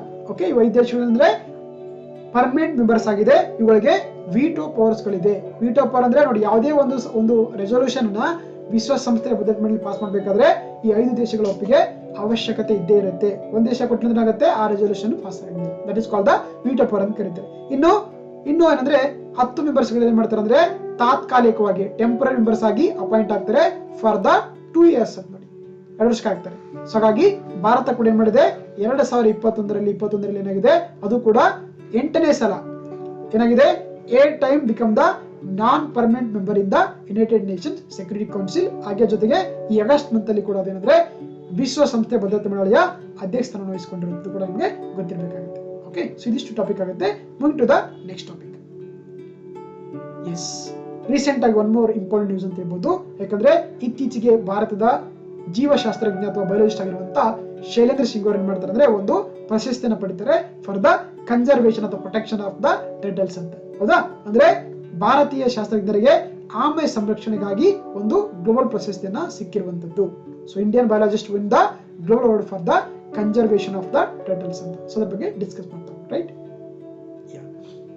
So recent ಆಗಿ ಏನಂದ್ರೆ ಆಕ್ಚುಲಿ ನಮ್ಮ ಭಾರತದ ಬಯಾಲಜಿಸ್ಟ್ ಆಗಿರುವಂತ ಅಥವಾ ಜೀವಶಾಸ್ತ್ರಜ್ಞ ಇರುವಂತ ಶೈಲೇಂದ್ರ ಸಿಂಗ್ ಅವರು ಏನಂದ್ರೆ ಓಕೆ ಏನ್ ಮಾಡಿದ್ರು ಶೈಲೇಂದ್ರ ಸಿಂಗ್ ಅವರಿಗೆ ಸೊ ಬೇಲರ್ ಆಮೆ ಸಂರಕ್ಷಣಾ ಪ್ರಶಸ್ತಿ ಅಥವಾ ಬೇಲರ್ ಟರ್ಟಲ್ ಕನ್ಸರ್ವೇಷನ್ ಪ್ರಶಸ್ತಿಯನ್ನ 2021 ಅವರಿಗೆ ನೀಡಲಾಗಿದೆ. ಯಾಕಂದ್ರೆ ಇವರು ಒಂದು ಆಮೆಗಳ ಸಂರಕ್ಷಣೆ ಬಗ್ಗೆ ಸಾಕಷ್ಟು ಒಂದು ಏನಂದ್ರೆ ಒಂದು ಫ್ಯಾಷನ್ ಹೊಂದಿರುವಂತ ಬಯಾಲಜಿಸ್ಟ್ ಆಗಿದ್ರು ಅವರೇ ಶೈಲೇಂದ್ರ ಸಿಂಗ್ ಅವರು. ಅವರಿಗೆ ಬೇಲರ್ ಆಮೆ ಸಂರಕ್ಷಣಾ ಪ್ರಶಸ್ತಿ ಅಥವಾ ಬೇಲರ್ ಟರ್ಟಲ್ ಕನ್ಸರ್ವೇಷನ್ ಪ್ರಶಸ್ತಿಯನ್ನ ನೀಡಲಾಗಿದೆ. ಸೊ ಹಾಗಾಗಿ ಇವರಂದ್ರೆ ಎಸ್ಪೆಷಲಿ ಅಂದ್ರೆ ಇವರು ನಿರ್ಣಾಯಕವಾಗಿ ಅಳಿಲಿಂಚಿರುವಂತಹ ಆಮೆ ಜಾತಿಗಳನ್ನ ಏನ್ ಮಾಡಿದ್ರು ಇವರು ಸಂರಕ್ಷಣೆ ಮಾಡಿದ್ದಾರೆ. ಅದರಲ್ಲಿ ಬರುವಂತ ಪ್ರಮುಖವಾಗಿ ರೆಡ್ ಕೌನ್ಡ್ ರೂಪ್ ಟರ್ಟಲ್, ಇದನ್ನ ಬಾಟಾಗೂರು ಕಚುಗ್ ಅಂತ ಕರೀತಾರೆ. ಆಮೇಲೆ ಸೊ ಉತ್ತರ ನದಿ ಟೆರಾಪಿನ್ ಟರ್ಟಲ್ ಅಂತ ಕರಿತೀವಿ ಅಥವಾ ಇದನ್ನು ಕೂಡ ಬಾಟಗರ್ ಬಾಸ್ಕ್ ಅಂತ ಕರೀತಾರೆ. ಆಮೇಲೆ ಬ್ಲಾಕ್ ಸಾಫ್ಟ್ ಸೆಲ್ ಟರ್ಟಲ್ ಅಥವಾ ನಿಲ್ಸೋನಿಯಾ ನಿಗ್ರಿಕನ್ಸ್ ಅಂತ ಕರೀತಾರೆ. ಸೊ ಹಾಗಾಗಿ ಅಂದ್ರೆ ಇವುಗಳೇನಾಗಿದೆ ಅಳಿವಿನಂಚಿಲಿರುವಂತಹ ಒಂದೇನಾಗಿದೆ ಟರ್ಟಲ್ಸ್ ಆಗಿದೆ. ಏನ್ ಮಾಡಿದ್ದಾರೆ ಆಕ್ಚುಲಿ ಇವುಗಳನ್ನ ಸಂರಕ್ಷಣೆ ಮಾಡಿದ್ದಾರೆ ಈ ಶೈಲೇಂದ್ರ ಸಿಂಗ್ ಅವರು. ಸೊ ಆ ಕಾರಣಕ್ಕಾಗಿ ಅವರಿಗೆ 2021 ಒಂದು ಬೇಲರ್ ಟರ್ಟಲ್ ಕನ್ಸರ್ವೇಷನ್ ಪ್ರಶಸ್ತಿಯನ್ನ ನೀಡಲಾಗಿದೆ. ಹಾಗಾದ್ರೆ ಯಾರು ಇದು ಕೊಡ್ತಾರೆ ಅಂತ ನೋಡ್ತಾ ಹೋಗೋಣ. ಆಕ್ಚುಲಿ ನೋಡಿ, ಈ ಆಮೆ ಸಂರಕ್ಷಣೆಗಾಗಿ ಅಂದ್ರೆ ಜಗತ್ತಿನಲ್ಲಿ ಸಾಕಷ್ಟು ಸಂಸ್ಥೆಗಳು ಕೂಡ ಕೆಲಸ ಮಾಡ್ತವೆ. ಅದರಲ್ಲಿ ಪ್ರಮುಖವಾಗಿ ಏನಂತಂದ್ರೆ ಆಕ್ಚುಲಿ ಆಮೆ ಸಂರಕ್ಷಣಾ ಒಕ್ಕೂಟ ಅಂತ ಕರೀತೀವಿ ಅಥವಾ ಟರ್ಟಲ್ ಕನ್ಸರ್ವೇಷನ್ ಆರ್ಗನೈಸೇಷನ್ ಅಂತಿದೆ. ಅಥವಾ ಜೊತೆಗೆ IUCN ಇದೆ, international union conservation of nature ಇದೆ. ಆಮೇಲೆ SSC ಆಮೆ ಇದೆ. ಮತ್ತೆ ನೀರಿನ ಆಮೆ ತಜ್ಞರ ಒಂದು ಗುಂಪು ಅಂತ ಕರಿತೀವಿ. ಹೌದಾ, ಅಂದ್ರೆ ಫ್ರೆಶ್ ವಾಟರ್ ಟರ್ಟಲ್ ಎಕ್ಸ್ಪರ್ಟ್ಸ್ ಒಂದು ಗ್ರೂಪ್ ಇದೆ. ಹಾಗೆ ಆಮೆ ಸಂರಕ್ಷಣೆ ಇದೆ ಅಂತ ಕರಿತೀವಿ. ಅಂದ್ರೆ ಟರ್ಟಲ್ ಪ್ರೊಟೆಕ್ಷನ್ ಫಂಡ್ ಇದೆ. ಏನಂದ್ರೆ ಎಲ್ಲ ಸಂಸ್ಥೆ ಏನ್ ಮಾಡ್ಕೊಂಡಿದ್ದೇವೆ ಅಂದ್ರೆ ಒಂದು ಜಾಗತಿಕವಾಗಿ ಪ್ರಶಸ್ತಿಯನ್ನ ಕ್ರಿಯೇಟ್ ಮಾಡ್ಕೊಂಡಿದ್ದೇವೆ. ಅದುವೇ ಬೇಲರ್ ಆಮೆ ಸಂರಕ್ಷಣೆ ಪ್ರಶಸ್ತಿ ಅಂತ ಏನ್ ಮಾಡ್ತೇವೆ. ಪ್ರತಿ ವರ್ಷ ಯಾರೆಲ್ಲ ಆಮೆ ಸಂರಕ್ಷಣೆಗಾಗಿ ಕೆಲಸ ಮಾಡ್ತಾರೋ ಅಂತವರಿಗೆ ಈ ಪ್ರಶಸ್ತಿಯನ್ನು ಕೊಡ್ತಾರೆ. ಸೊ ಹಾಗಾಗಿ 2021 ಈ ಪ್ರಶಸ್ತಿಯನ್ನ ಭಾರತದ ಜೀವಶಾಸ್ತ್ರ ವಿಜ್ಞಾನಿ ಇರುವಂತ ಶೈಲೇಂದ್ರ ಸಿಂಗ್ ಅವರಿಗೆ ಪ್ರಶಸ್ತಿಯನ್ನ ನೀಡಲಾಗಿದೆ. ಓಕೆ, ಇನ್ನು ಆಮೆಗಳನ್ನ ನೋಡ್ಬೇಕಂದ್ರೆ ನೋಡಿ, ನಮ್ಮ ಭಾರತ ಏನಂದ್ರೆ ಆಕ್ಚುಲಿ ಸುಮಾರು 29 ಡಿಫ್ರೆಂಟ್ ಸ್ಪೀಸೀಸ್ ಅಂದ್ರೆ ಏನಂತಾರೆ ಜಾತಿಯ ನೀರಿನ ಆಮೆಗಳು ನಮ್ಮ ದೇಶದಲ್ಲಿ ಕಂಡು ಬರ್ತವೆ. ಹೌದಾ, ಸೊ ಹಾಗಾಗಿ ಅದು ಕೂಡ ನಿಮಗೆ ಗೊತ್ತಿರಬೇಕಾಗುತ್ತೆ. ಏನಂದ್ರೆ ನೋಡಿ, ಇನ್ನು ಆಮೆಗಳ ಬಗ್ಗೆ ನೋಡ್ಬೇಕಾದ್ರೆ ಆಕ್ಚುಲಿ ನೋಡ್ತಾ ಹೋಗೋಣ. ಲಾಸ್ಟ್ ಇಯರ್ ಅಲ್ಲಿ ಏನ್ ಮಾಡ್ತಾರೆ, ನಮ್ಮ ಮಿನಿಸ್ಟ್ರಿ ಆಫ್ ಎನ್ವೈರನ್ಮೆಂಟ್ ಅಂದ್ರೆ ಒಂದು ಹೊಸ ಆಪ್ ಅನ್ನ ಡೆವಲಪ್ ಮಾಡ್ತಾರೆ. ಅದ್ರ ಹೆಸರು ಕುರ್ಮಾ ಅಂತ ಕರೀತಾರೆ. ಗೊತ್ತಿರಲಿ, ಕುರ್ಮಾ ಆಪ್ ಯಾಕಂತಂದ್ರೆ ಅದು ಆಮೆಗಳ ಸಂರಕ್ಷಣೆಗೆ ಸಂಬಂಧಪಟ್ಟಂತ ಒಂದೇನಾಗಿದೆ ಭಾರತದ ಪರಿಸರ ಸಚಿವಾಲಯ ಕ್ರಿಯೇಟ್ ಮಾಡಿರುವಂತಹ ಡೆವಲಪ್ ಮಾಡಿರುವಂತಹ ಒಂದು ಆಪ್ ಅಂತಂದ್ರೆ ಕುರ್ಮಾ ಆಗಿದೆ. ಯಾಕಂದ್ರೆ ನಿಮ್ಗೆಲ್ಲ ಗೊತ್ತಿರುವಂತೆ ಈ ಆಮೆಗಳಿದೆಯಲ್ಲ ಇವುಗಳೇನಂತವೆ ಅಂದ್ರೆ ಸಾಕಷ್ಟು ಜನರು ಇದನ್ನ ಕಳ್ಳ ಸಾಗಾಣಿಕೆ ಮಾಡ್ತಾರೆ. ಇದನ್ನ ಬೇರೆ ಒಂದು ಔಷಧಿಗಳಿಗೋಸ್ಕರ ಯೂಸ್ ಮಾಡ್ತಾರೆ, ಬೇರೆ ಕೆಲ ಇದನ್ನ ಜಾಸ್ತಿ ಯೂಸ್ ಮಾಡ್ತಾರೆ. ಹಾಗಾಗಿ ಅಂದ್ರೆ ಆಮೆಗಳು ಸಾಕಷ್ಟು ಏನಾಗ್ತವೆ ಕಳ್ಳ ಸಾಗಾಣಿಕೆ ಆಗುತ್ತೆ. ಅದಕ್ಕೆ ಏನಾದ್ರೆ ಆಕ್ಚುಲಿ ಅವುಗಳನ್ನ ತಡೆಗಟ್ಟಕೊಳ್ಳಕ್ಕೆ ಏನ್ ಮಾಡಿದ್ರೆ ಒಂದು GPS ಬೇಸ್ಡ್ ಅಂದ್ರೆ ಗ್ಲೋಬಲ್ ಪೊಸಿಷನಿಂಗ್ ಸಿಸ್ಟಮ್ ಬೇಸ್ಡ್ ಒಂದು ಆಪ್ ಅನ್ನ ಡೆವಲಪ್ ಮಾಡಿದೆ. ಅದ್ರ ಹೆಸರೇ ಕುರ್ಮಾ ಅಂತ ಕರೀತಾರೆ. ಓಕೆನಾ, ಇದನ್ನ ಲಾಸ್ಟ್ ಇಯರ್ ಏನಂದ್ರೆ ಆಕ್ಚುಲಿ ವಿಶ್ವ ಆಮೆಗಳ ದಿನದ ಒಂದು ಸಂದರ್ಭದಲ್ಲಿ ಏನಂದ್ರೆ ಆಕ್ಚುಲಿ ಈ ಒಂದು ಆಪ್ ಅನ್ನ ಏನ್ ಮಾಡ್ತಾರೆ ಬಿಡುಗಡೆ ಮಾಡ್ತಾರೆ. ಹಾಗಾಗಿ ಇದನ್ನ ಯಾರು ಡೆವಲಪ್ ಮಾಡಿದ್ದಾರೆ ಅಂದ್ರೆ ಗೊತ್ತಿರಲಿ, ಅದು Indian turtle conservation of action network ಅಂತಿದೆ. ಸೊ ಹಾಗಾಗಿ ಅಂದ್ರೆ ಮತ್ತೆ wild life conservation society India ಇದೆಯಲ್ಲ, ಇವೇನಂದ್ರೆ ಎರಡು ಕೂಡ್ಕೊಂಡು ಆಕ್ಚುಲಿ ಈ ಒಂದು ಅಪ್ಲಿಕೇಶನ್ ನ ಡೆವಲಪ್ ಮಾಡಿರುವಂತದ್ದು. ಇದೇನ್ ಮಾಡುತ್ತೆ ಆಕ್ಚುಲಿ ಪ್ರತಿಯೊಂದು ಅವುಗಳ ಒಂದು ಚಟುವಟಿಕೆಗಳನ್ನ ಏನ್ ಮಾಡುತ್ತೆ ಮಾನಿಟರ್ ಮಾಡುತ್ತೆ ಈ ಒಂದು ಕುರ್ಮಾ ಆಪ್ ಅಂತ ಕರೀತಾರೆ. ಓಕೆ, ಹಾಗೆ ನಾವೇನ್ ಮಾಡ್ತೀವಿ ಅಂದ್ರೆ ಪ್ರತಿ ವರ್ಷ ಮೇ 23 ಏನ್ ಮಾಡ್ತೀವಿ, ಪ್ರತಿ ವರ್ಷ ಮೇ 23 ವಿಶ್ವ ಆಮೆಗಳ ದಿನವನ್ನಾಗಿ ಆಚರಿಸ್ತೀವಿ. ಏನ್ ಮಾಡ್ತೀವಿ, ಪ್ರತಿ ವರ್ಷ ಮೇ 23 ವಿಶ್ವ ಆಮೆಗಳ ದಿನವನ್ನಾಗಿ ಆಚರಿಸ್ತೀವಿ. ಸೊ ಹಾಗಾಗಿ 2020 ಒಂದು ಘೋಷವಾಕ್ಯ ಏನಾಗಿತ್ತಪ್ಪ ಅಂದ್ರೆ ಅಡಾಪ್ಟ್ ಡೋಂಟ್ ಸ್ಟಾಪ್ ಅಂತ ಏನಾಗಿತ್ತು, ಅಡಾಪ್ಟ್ ಡೋಂಟ್ ಸ್ಟಾಪ್ ಅಂತಿತ್ತು. ಇದು 2020 ಒಂದು ವಿಶ್ವ ಆಮೆಗಳ ದಿನದ ಒಂದು ದೇಹವಾಕ್ಯವಾಗಿತ್ತು. ಓಕೆ, ಜೊತೆಗೆ ಏನಂದ್ರೆ ಇದನ್ನ ಪ್ರತಿ ವರ್ಷ ಏನ್ ಮಾಡ್ತೀವಿ ಅಂದ್ರೆ ನಾವು ಆಚರಣೆ ಮಾಡ್ತೀವಿ ಯಾವಾಗ್ಲಿಂದ 2000 ಇದರ ಮುಖ್ಯ ಉದ್ದೇಶ ಏನಪ್ಪಾ ಅಂತಂದ್ರೆ ಆಕ್ಚುಲಿ ಆಮೆಗಳ ಸಂರಕ್ಷಣೆ. ಸೊ ಹಾಗಾಗಿ ಈ ದಿನವನ್ನ ಯಾರು ಸ್ಟಾರ್ಟ್ ಮಾಡಿದಾರಪ್ಪ ಅಂತಂದ್ರೆ ಒಂದು NGO ಸ್ಟಾರ್ಟ್ ಮಾಡುತ್ತೆ. ಅದು ಅಮೆರಿಕನ್ ಟಾರ್ಟೈಸ್ ರೆಸ್ಕ್ಯೂ ಅಂತಿದೆ. ಹೌದಾ, ಇದೇನಾದ್ರೆ ಈ ಸಂಸ್ಥೆ ಏನ್ ಮಾಡುತ್ತೆ ಪ್ರತಿ ವರ್ಷ ವಿಶ್ವ ಆಮೆಗಳ ದಿನವನ್ನ ಆಚರಿಸುತ್ತೆ. ಅದು ಮೇ 23. ಓಕೆ, ಸೊ ಹಾಗಾಗಿ ಇದಿಷ್ಟೆಲ್ಲ ಗೊತ್ತಿರಬೇಕು. ಜೊತೆಗೆ ನಮ್ಮ ದೇಶದಲ್ಲಿ ಅತಿ ಹೆಚ್ಚು ಆಮೆಗಳು ಕಂಡುಬರುತ್ತದೆ ಘಾರಿ ಮಾತಾ ಟರ್ಟಲ್ ಸ್ಯಾಂಕ್ಚುರಿ ಒಡಿಶಾದಲ್ಲಿ ನೋಡಿ. ಹೌದಾ? ಸೊ ಇದು ಆಕ್ಚುಲಿ ಆ ಒಂದು ಏನು ಒಡಿಶಾದಲ್ಲಿರುವಂತ ಕಡಲ ತೀರದಲ್ಲಿಲ್ಲ ಅಲ್ಲಿ ಅಂದ್ರೆ ಎಸ್ಪೆಷಲಿ ಒನ್ ಟೈಮ್ ಏನಾಗುತ್ತೆ ಅಂದ್ರೆ ನೆಸ್ಟಿಂಗ್ ಮಾಡ್ಕೊಳ್ಳೋಕೆ ಅವು ಔಟ್ಸೈಡ್ ಬರ್ತವೆ. ಸುಮಾರು ಅಂದ್ರೆ ಲಕ್ಷಾಂತರ ಗಟ್ಟಲೆ ಆಕ್ಚುಲಿ ಆಮೆಗಳು ಈ ಒಂದು ದಡಕ್ಕೆ ಸೇರ್ಕೊಳ್ತವೆ. This is the Gahirmatha turtle sanctuary ಆಗಿದೆ the state of the Odisha ಅಂತ. Okay, moving to the next topic. Yes, ನಿಮ್ಗೆಲ್ಲ ಗೊತ್ತಿರುವಂತೆ 2019ರಲ್ಲಿ ದ ಪಾರ್ಲಿಮೆಂಟ್ ಆಫ್ ಇಂಡಿಯಾ ಏನ್ ಮಾಡುತ್ತೆ, 2 ಆರ್ಟಿಕಲ್ಗಳನ್ನು, ಹೌದಾ, ಅಂದ್ರೆ 2 ಆರ್ಟಿಕಲ್ಗಳನ್ನ ಆರ್ಟಿಕಲ್ 370 ಅಂಡ್ ಆರ್ಟಿಕಲ್ 35 ಏನ್ ಮಾಡುತ್ತೆ, ಇವುಗಳನ್ನ ರಿವೋಕೇಶನ್ ಮಾಡಿಕೊಂಡು ಏನ್ ಮಾಡ್ತಾರೆ, ಜಮ್ಮು ಕಾಶ್ಮೀರ್ ಸ್ಟೇಟ್ ಅನ್ನ ಏನ್ ಮಾಡುತ್ತೆ, ಜಮ್ಮು ಕಾಶ್ಮೀರ್ ಸ್ಟೇಟ್ ಅನ್ನ 2 ಯುಟಿಗಳಾಗಿ ಏನ್ ಮಾಡ್ತಾರೆ, ಪಾರ್ಟಿಷನ್ ಮಾಡ್ತಾರೆ. ಒಂದು ಜಮ್ಮು ಕಾಶ್ಮೀರ ಅಂತ ಮಾಡ್ತಾರೆ, ಇನ್ನೊಂದು ಲಡಾಖ್ ಅಂತ ಮಾಡ್ತಾರೆ. ಓಕೆ, ಹಾಗಾಗಿ ಇವೆರಡೇನಾಗಿದೆ, ಪ್ರಸ್ತುತವಾಗಿ ಕೇಂದ್ರಾಡಳಿತ ಪ್ರದೇಶಗಳಾಗಿ ಕಾರ್ಯವನ್ನ ನಿರ್ವಹಿಸ್ತಾ ಇದೆ. ಒಂದು ಜಮ್ಮು ಅಂಡ್ ಕಾಶ್ಮೀರ್ ಇದೆ, ಇನ್ನೊಂದು ಲಡಾಖ್ ಇದೆ. ಸೊ ಹಾಗಾಗಿ ಏನ್ ಮಾಡಿದ್ದಾರೆ, ಆಕ್ಚುಲಿ ಲಡಾಖ್ ಇತ್ತೀಚೆಗೆ ತನ್ನ ಒಂದು ರಾಜ್ಯದ ಪ್ರಾಣಿ ಮತ್ತೆ ಪಕ್ಷಿಗಳನ್ನ ಅಳವಡಿಸಿಕೊಂಡಿದೆ ಹೊಸದಾಗಿ. Ladakh to adopts a state animal and state bird for the particular state ಅಂತ. ಸೊ ಅದ್ರ ಬಗ್ಗೆ ಡಿಸ್ಕಸ್ ಮಾಡ್ತಾ ರೈಟ್. ರೀಸೆಂಟ್ ಏನ್ ಮಾಡಿದೆ, ಆಕ್ಚುಲಿ ಲಡಾಖ್ ಯುಟಿ ಏನಂತಂದ್ರೆ ತನ್ನ ರಾಜ್ಯಕ್ಕೆ ಸಂಬಂಧಪಟ್ಟಂತೆ 2 ಒಂದು ಪ್ರಾಣಿಯನ್ನ, ಒಂದು ಪಕ್ಷಿಯನ್ನ ಅಳವಡಿಸಿಕೊಂಡಿದೆ. ಹೌದಾ? ಅವೆಲ್ಲ ಕೂಡ ಏನಾಗಿದೆ, ಎಂಡೇಂಜರ್ಡ್ ಸ್ಪೀಶೀಸ್ ಆಗಿದೆ. ಒಂದು ಸ್ನೋ ಲಿಪಾರ್ಡ್, ಇನ್ನೊಂದು ಬ್ಲಾಕ್ ನೆಕೆಡ್ ಕ್ರೇನ್ ಅಂತ ಕರೀತಾರೆ. ಹೌದಾ? ಈ ಸ್ನೋ ಲಿಪಾರ್ಡ್ ಇದೆಯಲ್ಲ, ಅಥವಾ ಇದನ್ನ ನಾವೇನ್ ಕರಿತೀವಿ, ಹಿಮಕರಡಿ ಅಂತ, ಹಿಮಚರಿತೆ ಅಂತ ಕರೀತಾರೆ. ಹೌದಾ? ಸೊ ಇದು ಏನಾಗಿದೆ, state animal of the Ladakh ಆಗಿದೆ. ಅದೇ ರೀತಿ ಬ್ಲಾಕ್ ನೆಕ್ಡ್ ಕ್ರೇನ್ ಅಂತ ಕರೀತಾರೆ. ಹೌದಾ? ಇದು ಲಡಾಖ್ ರಾಜ್ಯದ ಅಥವಾ ಯುಟಿಯ ಒಂದೇನಾಗಿದೆ, ಸ್ಟೇಟ್ ಬರ್ಡ್ ಆಗಿದೆ.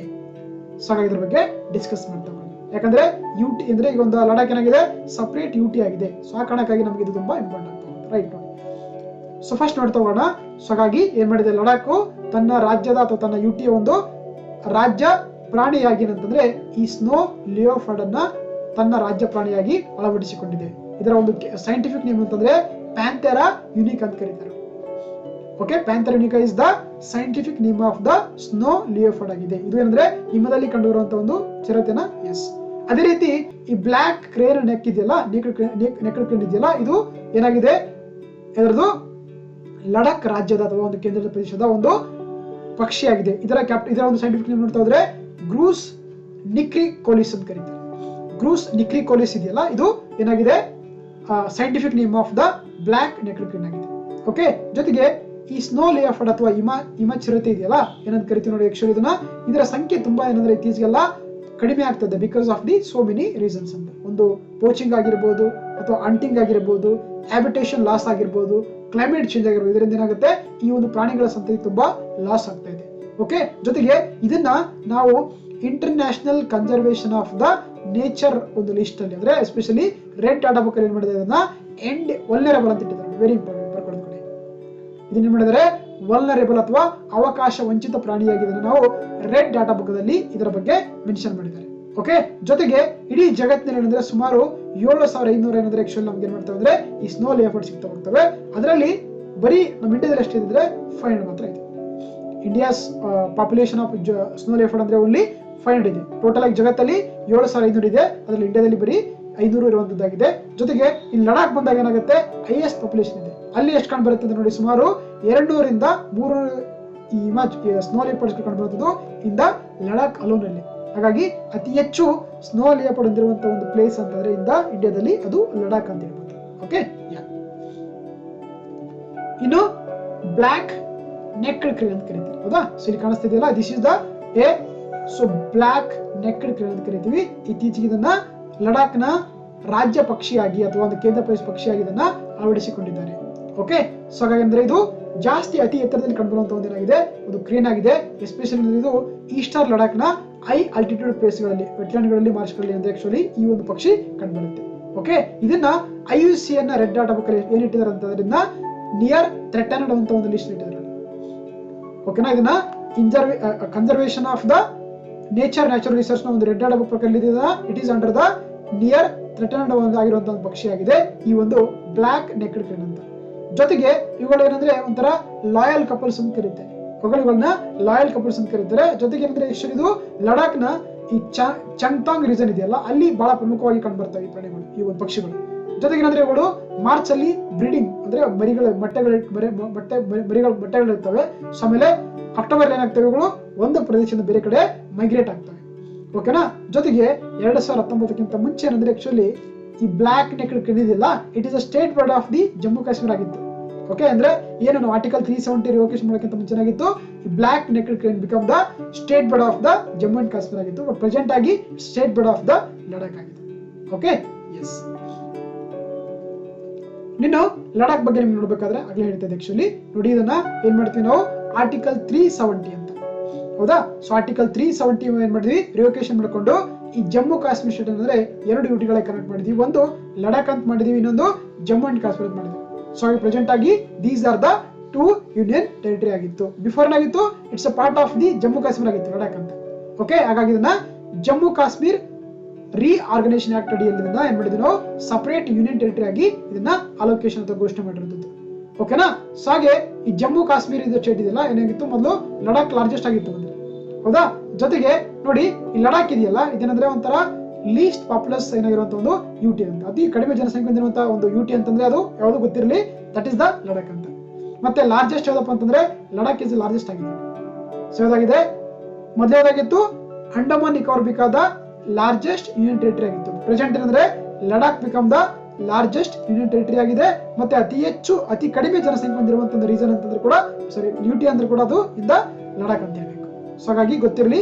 ಸೊ ರೀಸೆಂಟ್ ರಿಪೋರ್ಟ್ ಪ್ರಕಾರ ಅಂದ್ರೆ ಅತಿ ಲಾರ್ಜೆಸ್ಟ್ ಯೂನಿಯನ್ ಟೆರಿಟರಿ ಅಂದ್ರೆ ಅದು ಲಡಾಖ್ ಆಗಿದೆ, ಗೊತ್ತಿರಲಿ. ಅತಿ ಸ್ಮಾಲ್ ಅಂದ್ರೆ ಅದು ಲಕ್ಷದ್ವೀಪ ಆಗಿದೆ. ಮೊದಲು ಲಾರ್ಜೆಸ್ಟ್ ಯಾವ್ದಿತ್ತು, ಅಂಡಮಾನ್ ನಿಕೋಬಾರ್ ಇತ್ತು. ಸ್ಮಾಲೆಸ್ಟ್ ಯಾವ್ದಿತ್ತು, ಲಡಾಖ್ ಇತ್ತು. ಈಗ ಲಾರ್ಜೆಸ್ಟ್ ಲಡಾಖ್ ಆಗಿದೆ, ಸೆಕೆಂಡ್ ಲಾರ್ಜೆಸ್ಟ್ ಅಂಡಮಾನ್ ನಿಕೋಬಾರ್ ಆಗಿದೆ. ಓಕೆ, ಜೊತೆಗೆ ನೋಡಿ ಏನಂದ್ರೆ ಇದರಲ್ಲಿ ಬರುವಂತ ಒಂದು ವೆರಿ ಇಂಪಾರ್ಟೆಂಟ್ ಸಿಟಿ ಅಂದ್ರೆ ಲೇ ಅಂತ ಕರೀತೀವಿ. ಲೇ ಇದೆಯಲ್ಲ, ಲೇ is the capital of the Ladakh ಅಂತ. ಏನಾಗಿದೆ, ಲೇ ಏನಾಗಿದೆ ಅಂದ್ರೆ ಸೊ ಲಡಾಖ್ ನ ಒಂದು ರಾಜಧಾನಿ ಆಗಿದೆ.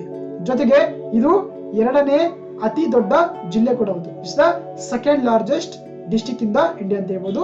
ಫಸ್ಟ್ ಬರೋದು ಕಚ್ ಡಿಸ್ಟ್ರಿಕ್ಟ್ ಆಗಿದೆ. ಕಚ್ ಇದೆಯಲ್ಲ, this is the largest district ಆಗಿದೆ.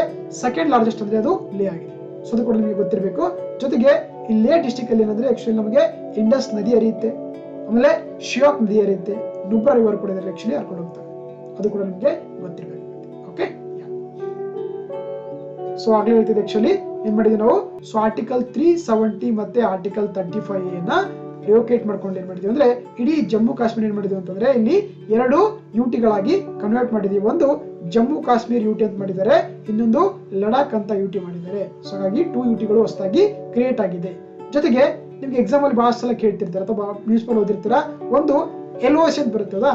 LOC ಅಂತ ಬರುತ್ತೆ, ಇನ್ನೊಂದು LAC ಅಂತ ಬರುತ್ತೆ. LOC ಅಂದ್ರೆ ಲೈನ್ ಆಫ್ ಆಕ್ಚುಯಲ್ ಕಂಟ್ರೋಲ್ ಅಂತ ಕರೀತಾರೆ, ಹೌದಾ. ಇನ್ನು ಕನ್ನಡದಲ್ಲಿ ನಿಯಂತ್ರಣ ರೇಖೆ ಅಂತ ಕರೀತಾರೆ. ನೋಡಿ, ಸೊ ಈ ಲೈನ್ ಇದೆಯಲ್ಲ ಇಲ್ಲಿ, ಸೊ ಈ line, so this is called the line of control ಅಂತ ಕರೀತಾರೆ, ಹೌದಾ.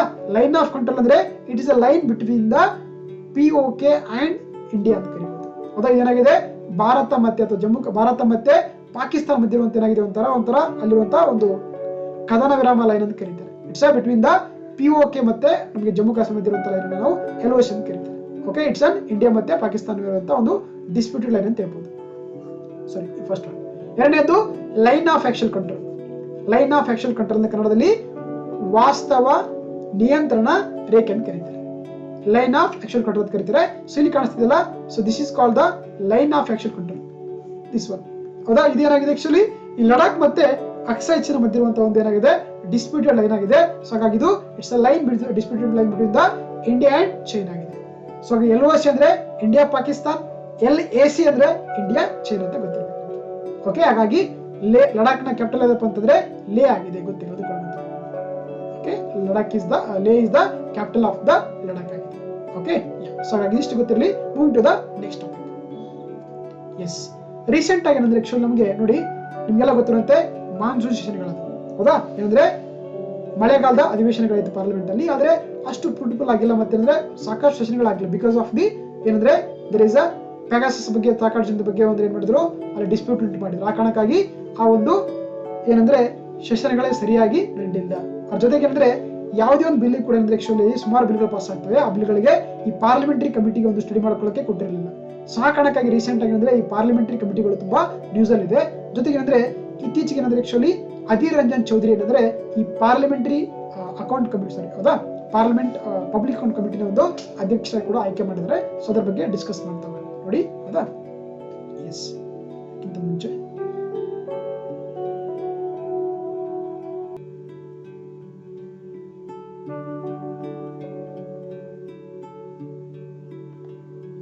ರೈಟ್ ನೋಡಿ, ಪಾರ್ಲಿಮೆಂಟ್ ಆಫ್ ಇಂಡಿಯಾ ಇದೆಯಲ್ಲ, ಪಾರ್ಲಿಮೆಂಟ್ ಆಫ್ ಇಂಡಿಯಾ ಭಾರತ ಸಂಸತ್ ಇದೆಯಲ್ಲ, ಇದೇನಂದ್ರೆ ಆಕ್ಚುಲಿ ಇದು ಸಾಕಷ್ಟು ಕೆಲಸಗಳು ಮಾಡುತ್ತೆ.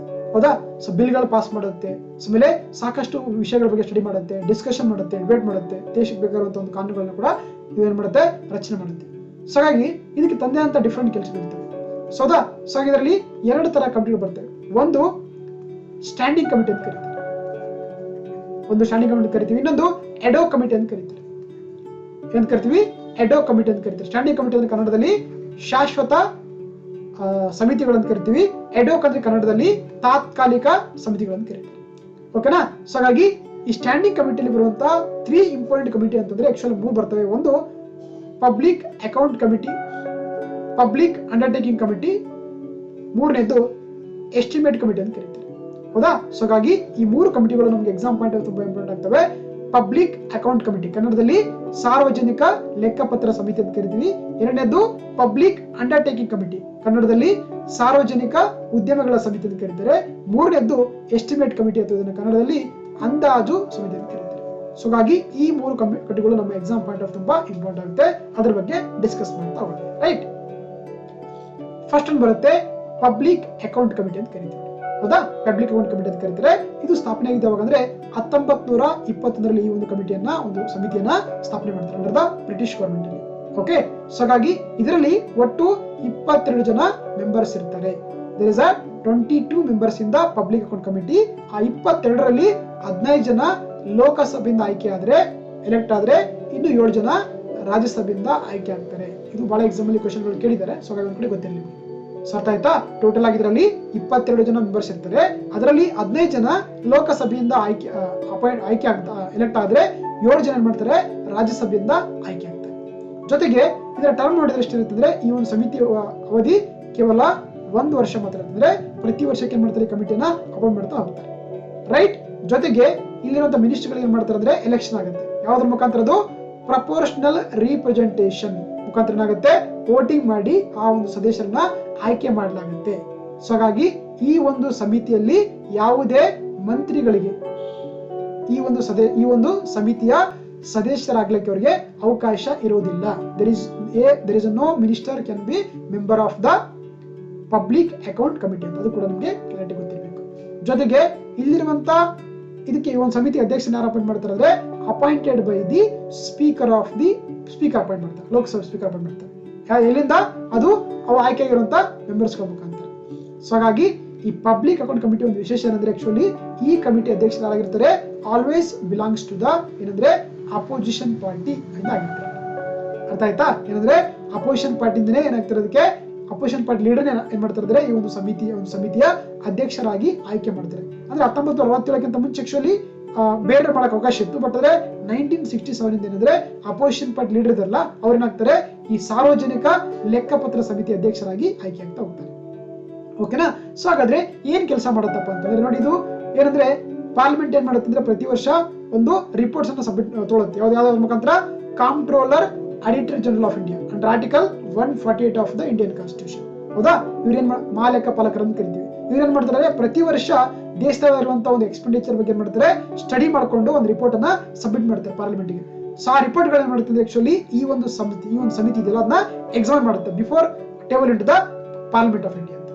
ಜೊತೆಗೆ ಈ ಕಾಗ್ ಇದೆಯಲ್ಲ, ಇದು 3 ರೀತಿಯ ರಿಪೋರ್ಟ್ ಗಳು ಸಬ್ಮಿಟ್ ಮಾಡುತ್ತೆ. ಒಂದು reports on the appropriation account ಅಂತ ಕರಿತೀವಿ, audit report on finance account ಅಂತ ಕರಿತೀವಿ, ಹಾಗೆ audit report on the public accounting ಅಂತ 3 ತರದ ರಿಪೋರ್ಟ್ ಗಳನ್ನ ಪಬ್ಲಿಷ್ ಮಾಡೋದಂದ್ರೆ ಸಬ್ಮಿಟ್ ಮಾಡುತ್ತೆ. ಆ 3 ರಿಪೋರ್ಟ್ ಗಳನ್ನ ಸ್ಟಡಿ ಮಾಡೋದು ಯಾವ್ದಪ್ಪ ಅಂದ್ರೆ ಪಬ್ಲಿಕ್ ಅಕೌಂಟ್ ಕಮಿಟಿ ಅಥವಾ ಸಾರ್ವಜನಿಕ ಲೆಕ್ಕಪತ್ರ ಸಮಿತಿ ಆಗಿರುತ್ತೆ. ಓಕೆ? ಸೊ ಇದು ಪಬ್ಲಿಕ್ ಅಕೌಂಟ್ ಕಮಿಟಿ ಅಂತ. ಸೊ ನೆಕ್ಸ್ಟ್ ನೋಡ್ತಾ ಹೋಗೋಣ, ಇನ್ನೊಂದು ವೆರಿ ಇಂಪಾರ್ಟೆಂಟ್ ಬರುತ್ತೆ, ಅದು ಎಸ್ಟಿಮೇಟ್ ಕಮಿಟಿ ಅಂತ ಕರೀತಾರೆ. ಇನ್ನು ಕನ್ನಡದಲ್ಲಿ ನಾವು ಅಂದಾಜು ಸಮಿತಿ ಅಂತ ಕರಿತೀವಿ. ಓಕೆ? ಎಸ್ಟಿಮೇಟ್ ಕಮಿಟಿ ಇದನ್ನ ನಾವು ಅಂದಾಜು ಸಮಿತಿ ಅಂತ ಕರೀತಾರೆ. ಸೊ ಹಾಗಾಗಿ ಇದನ್ನ ಆಕ್ಚುಲಿ ಅಂದ್ರೆ ಒರಿಜಿನಲ್ ಸ್ಟಾರ್ಟ್ ಆಗಿದ್ದು 1921 ಬ್ರಿಟಿಷ್ ಸ್ಟಾರ್ಟ್ ಮಾಡ್ತಾರೆ ಈ ಒಂದು ಎಸ್ಟಿಮೇಟ್ ಕಮಿಟಿಯನ್ನ. ಆದ್ರೆ ಏನ್ ಮಾಡ್ತೀವಿ ನಾವು 1950 ರೀಕನ್ಸ್ಟ್ರಕ್ಟ್ ಮಾಡ್ತೀವಿ, ರೀಸ್ಟ್ರಕ್ಚರ್ ಮಾಡ್ತೀವಿ in the 1950 on the recommendation of the India's first finance minister ಆಗಿರುವಂತ ಜಾನ್ ಮಥಾಯ್ ಅವರು. ಓಕೆ, ಇವ್ರು ಏನ್ ಮಾಡ್ತಾರೆ, ಅದಕ್ಕೆ ಶಿಫಾರಸು ಕೊಡ್ತಾರೆ 1950 ಆ ಕಾರಣಕ್ಕಾಗಿ ಅವರ ಒಂದು ರೆಕಮೆಂಡೇಶನ್ ಆಧಾರದ ಮೇಲೆ ಇದನ್ನ ರೀಕನ್ಸ್ಟ್ರಕ್ಟ್ ಮಾಡ್ತೀವಿ. That is the estimate committee ಅಥವಾ ಅಂದಾಜು ಸಮಿತಿ ಅಂತ ಕರೀತಾರೆ. ಓಕೆ, ಇದರಲ್ಲಿ ಒಟ್ಟಾಗಿ ಎಷ್ಟು 30 ಜನ ಮೆಂಬರ್ಸ್ ಇರ್ತಾರೆ.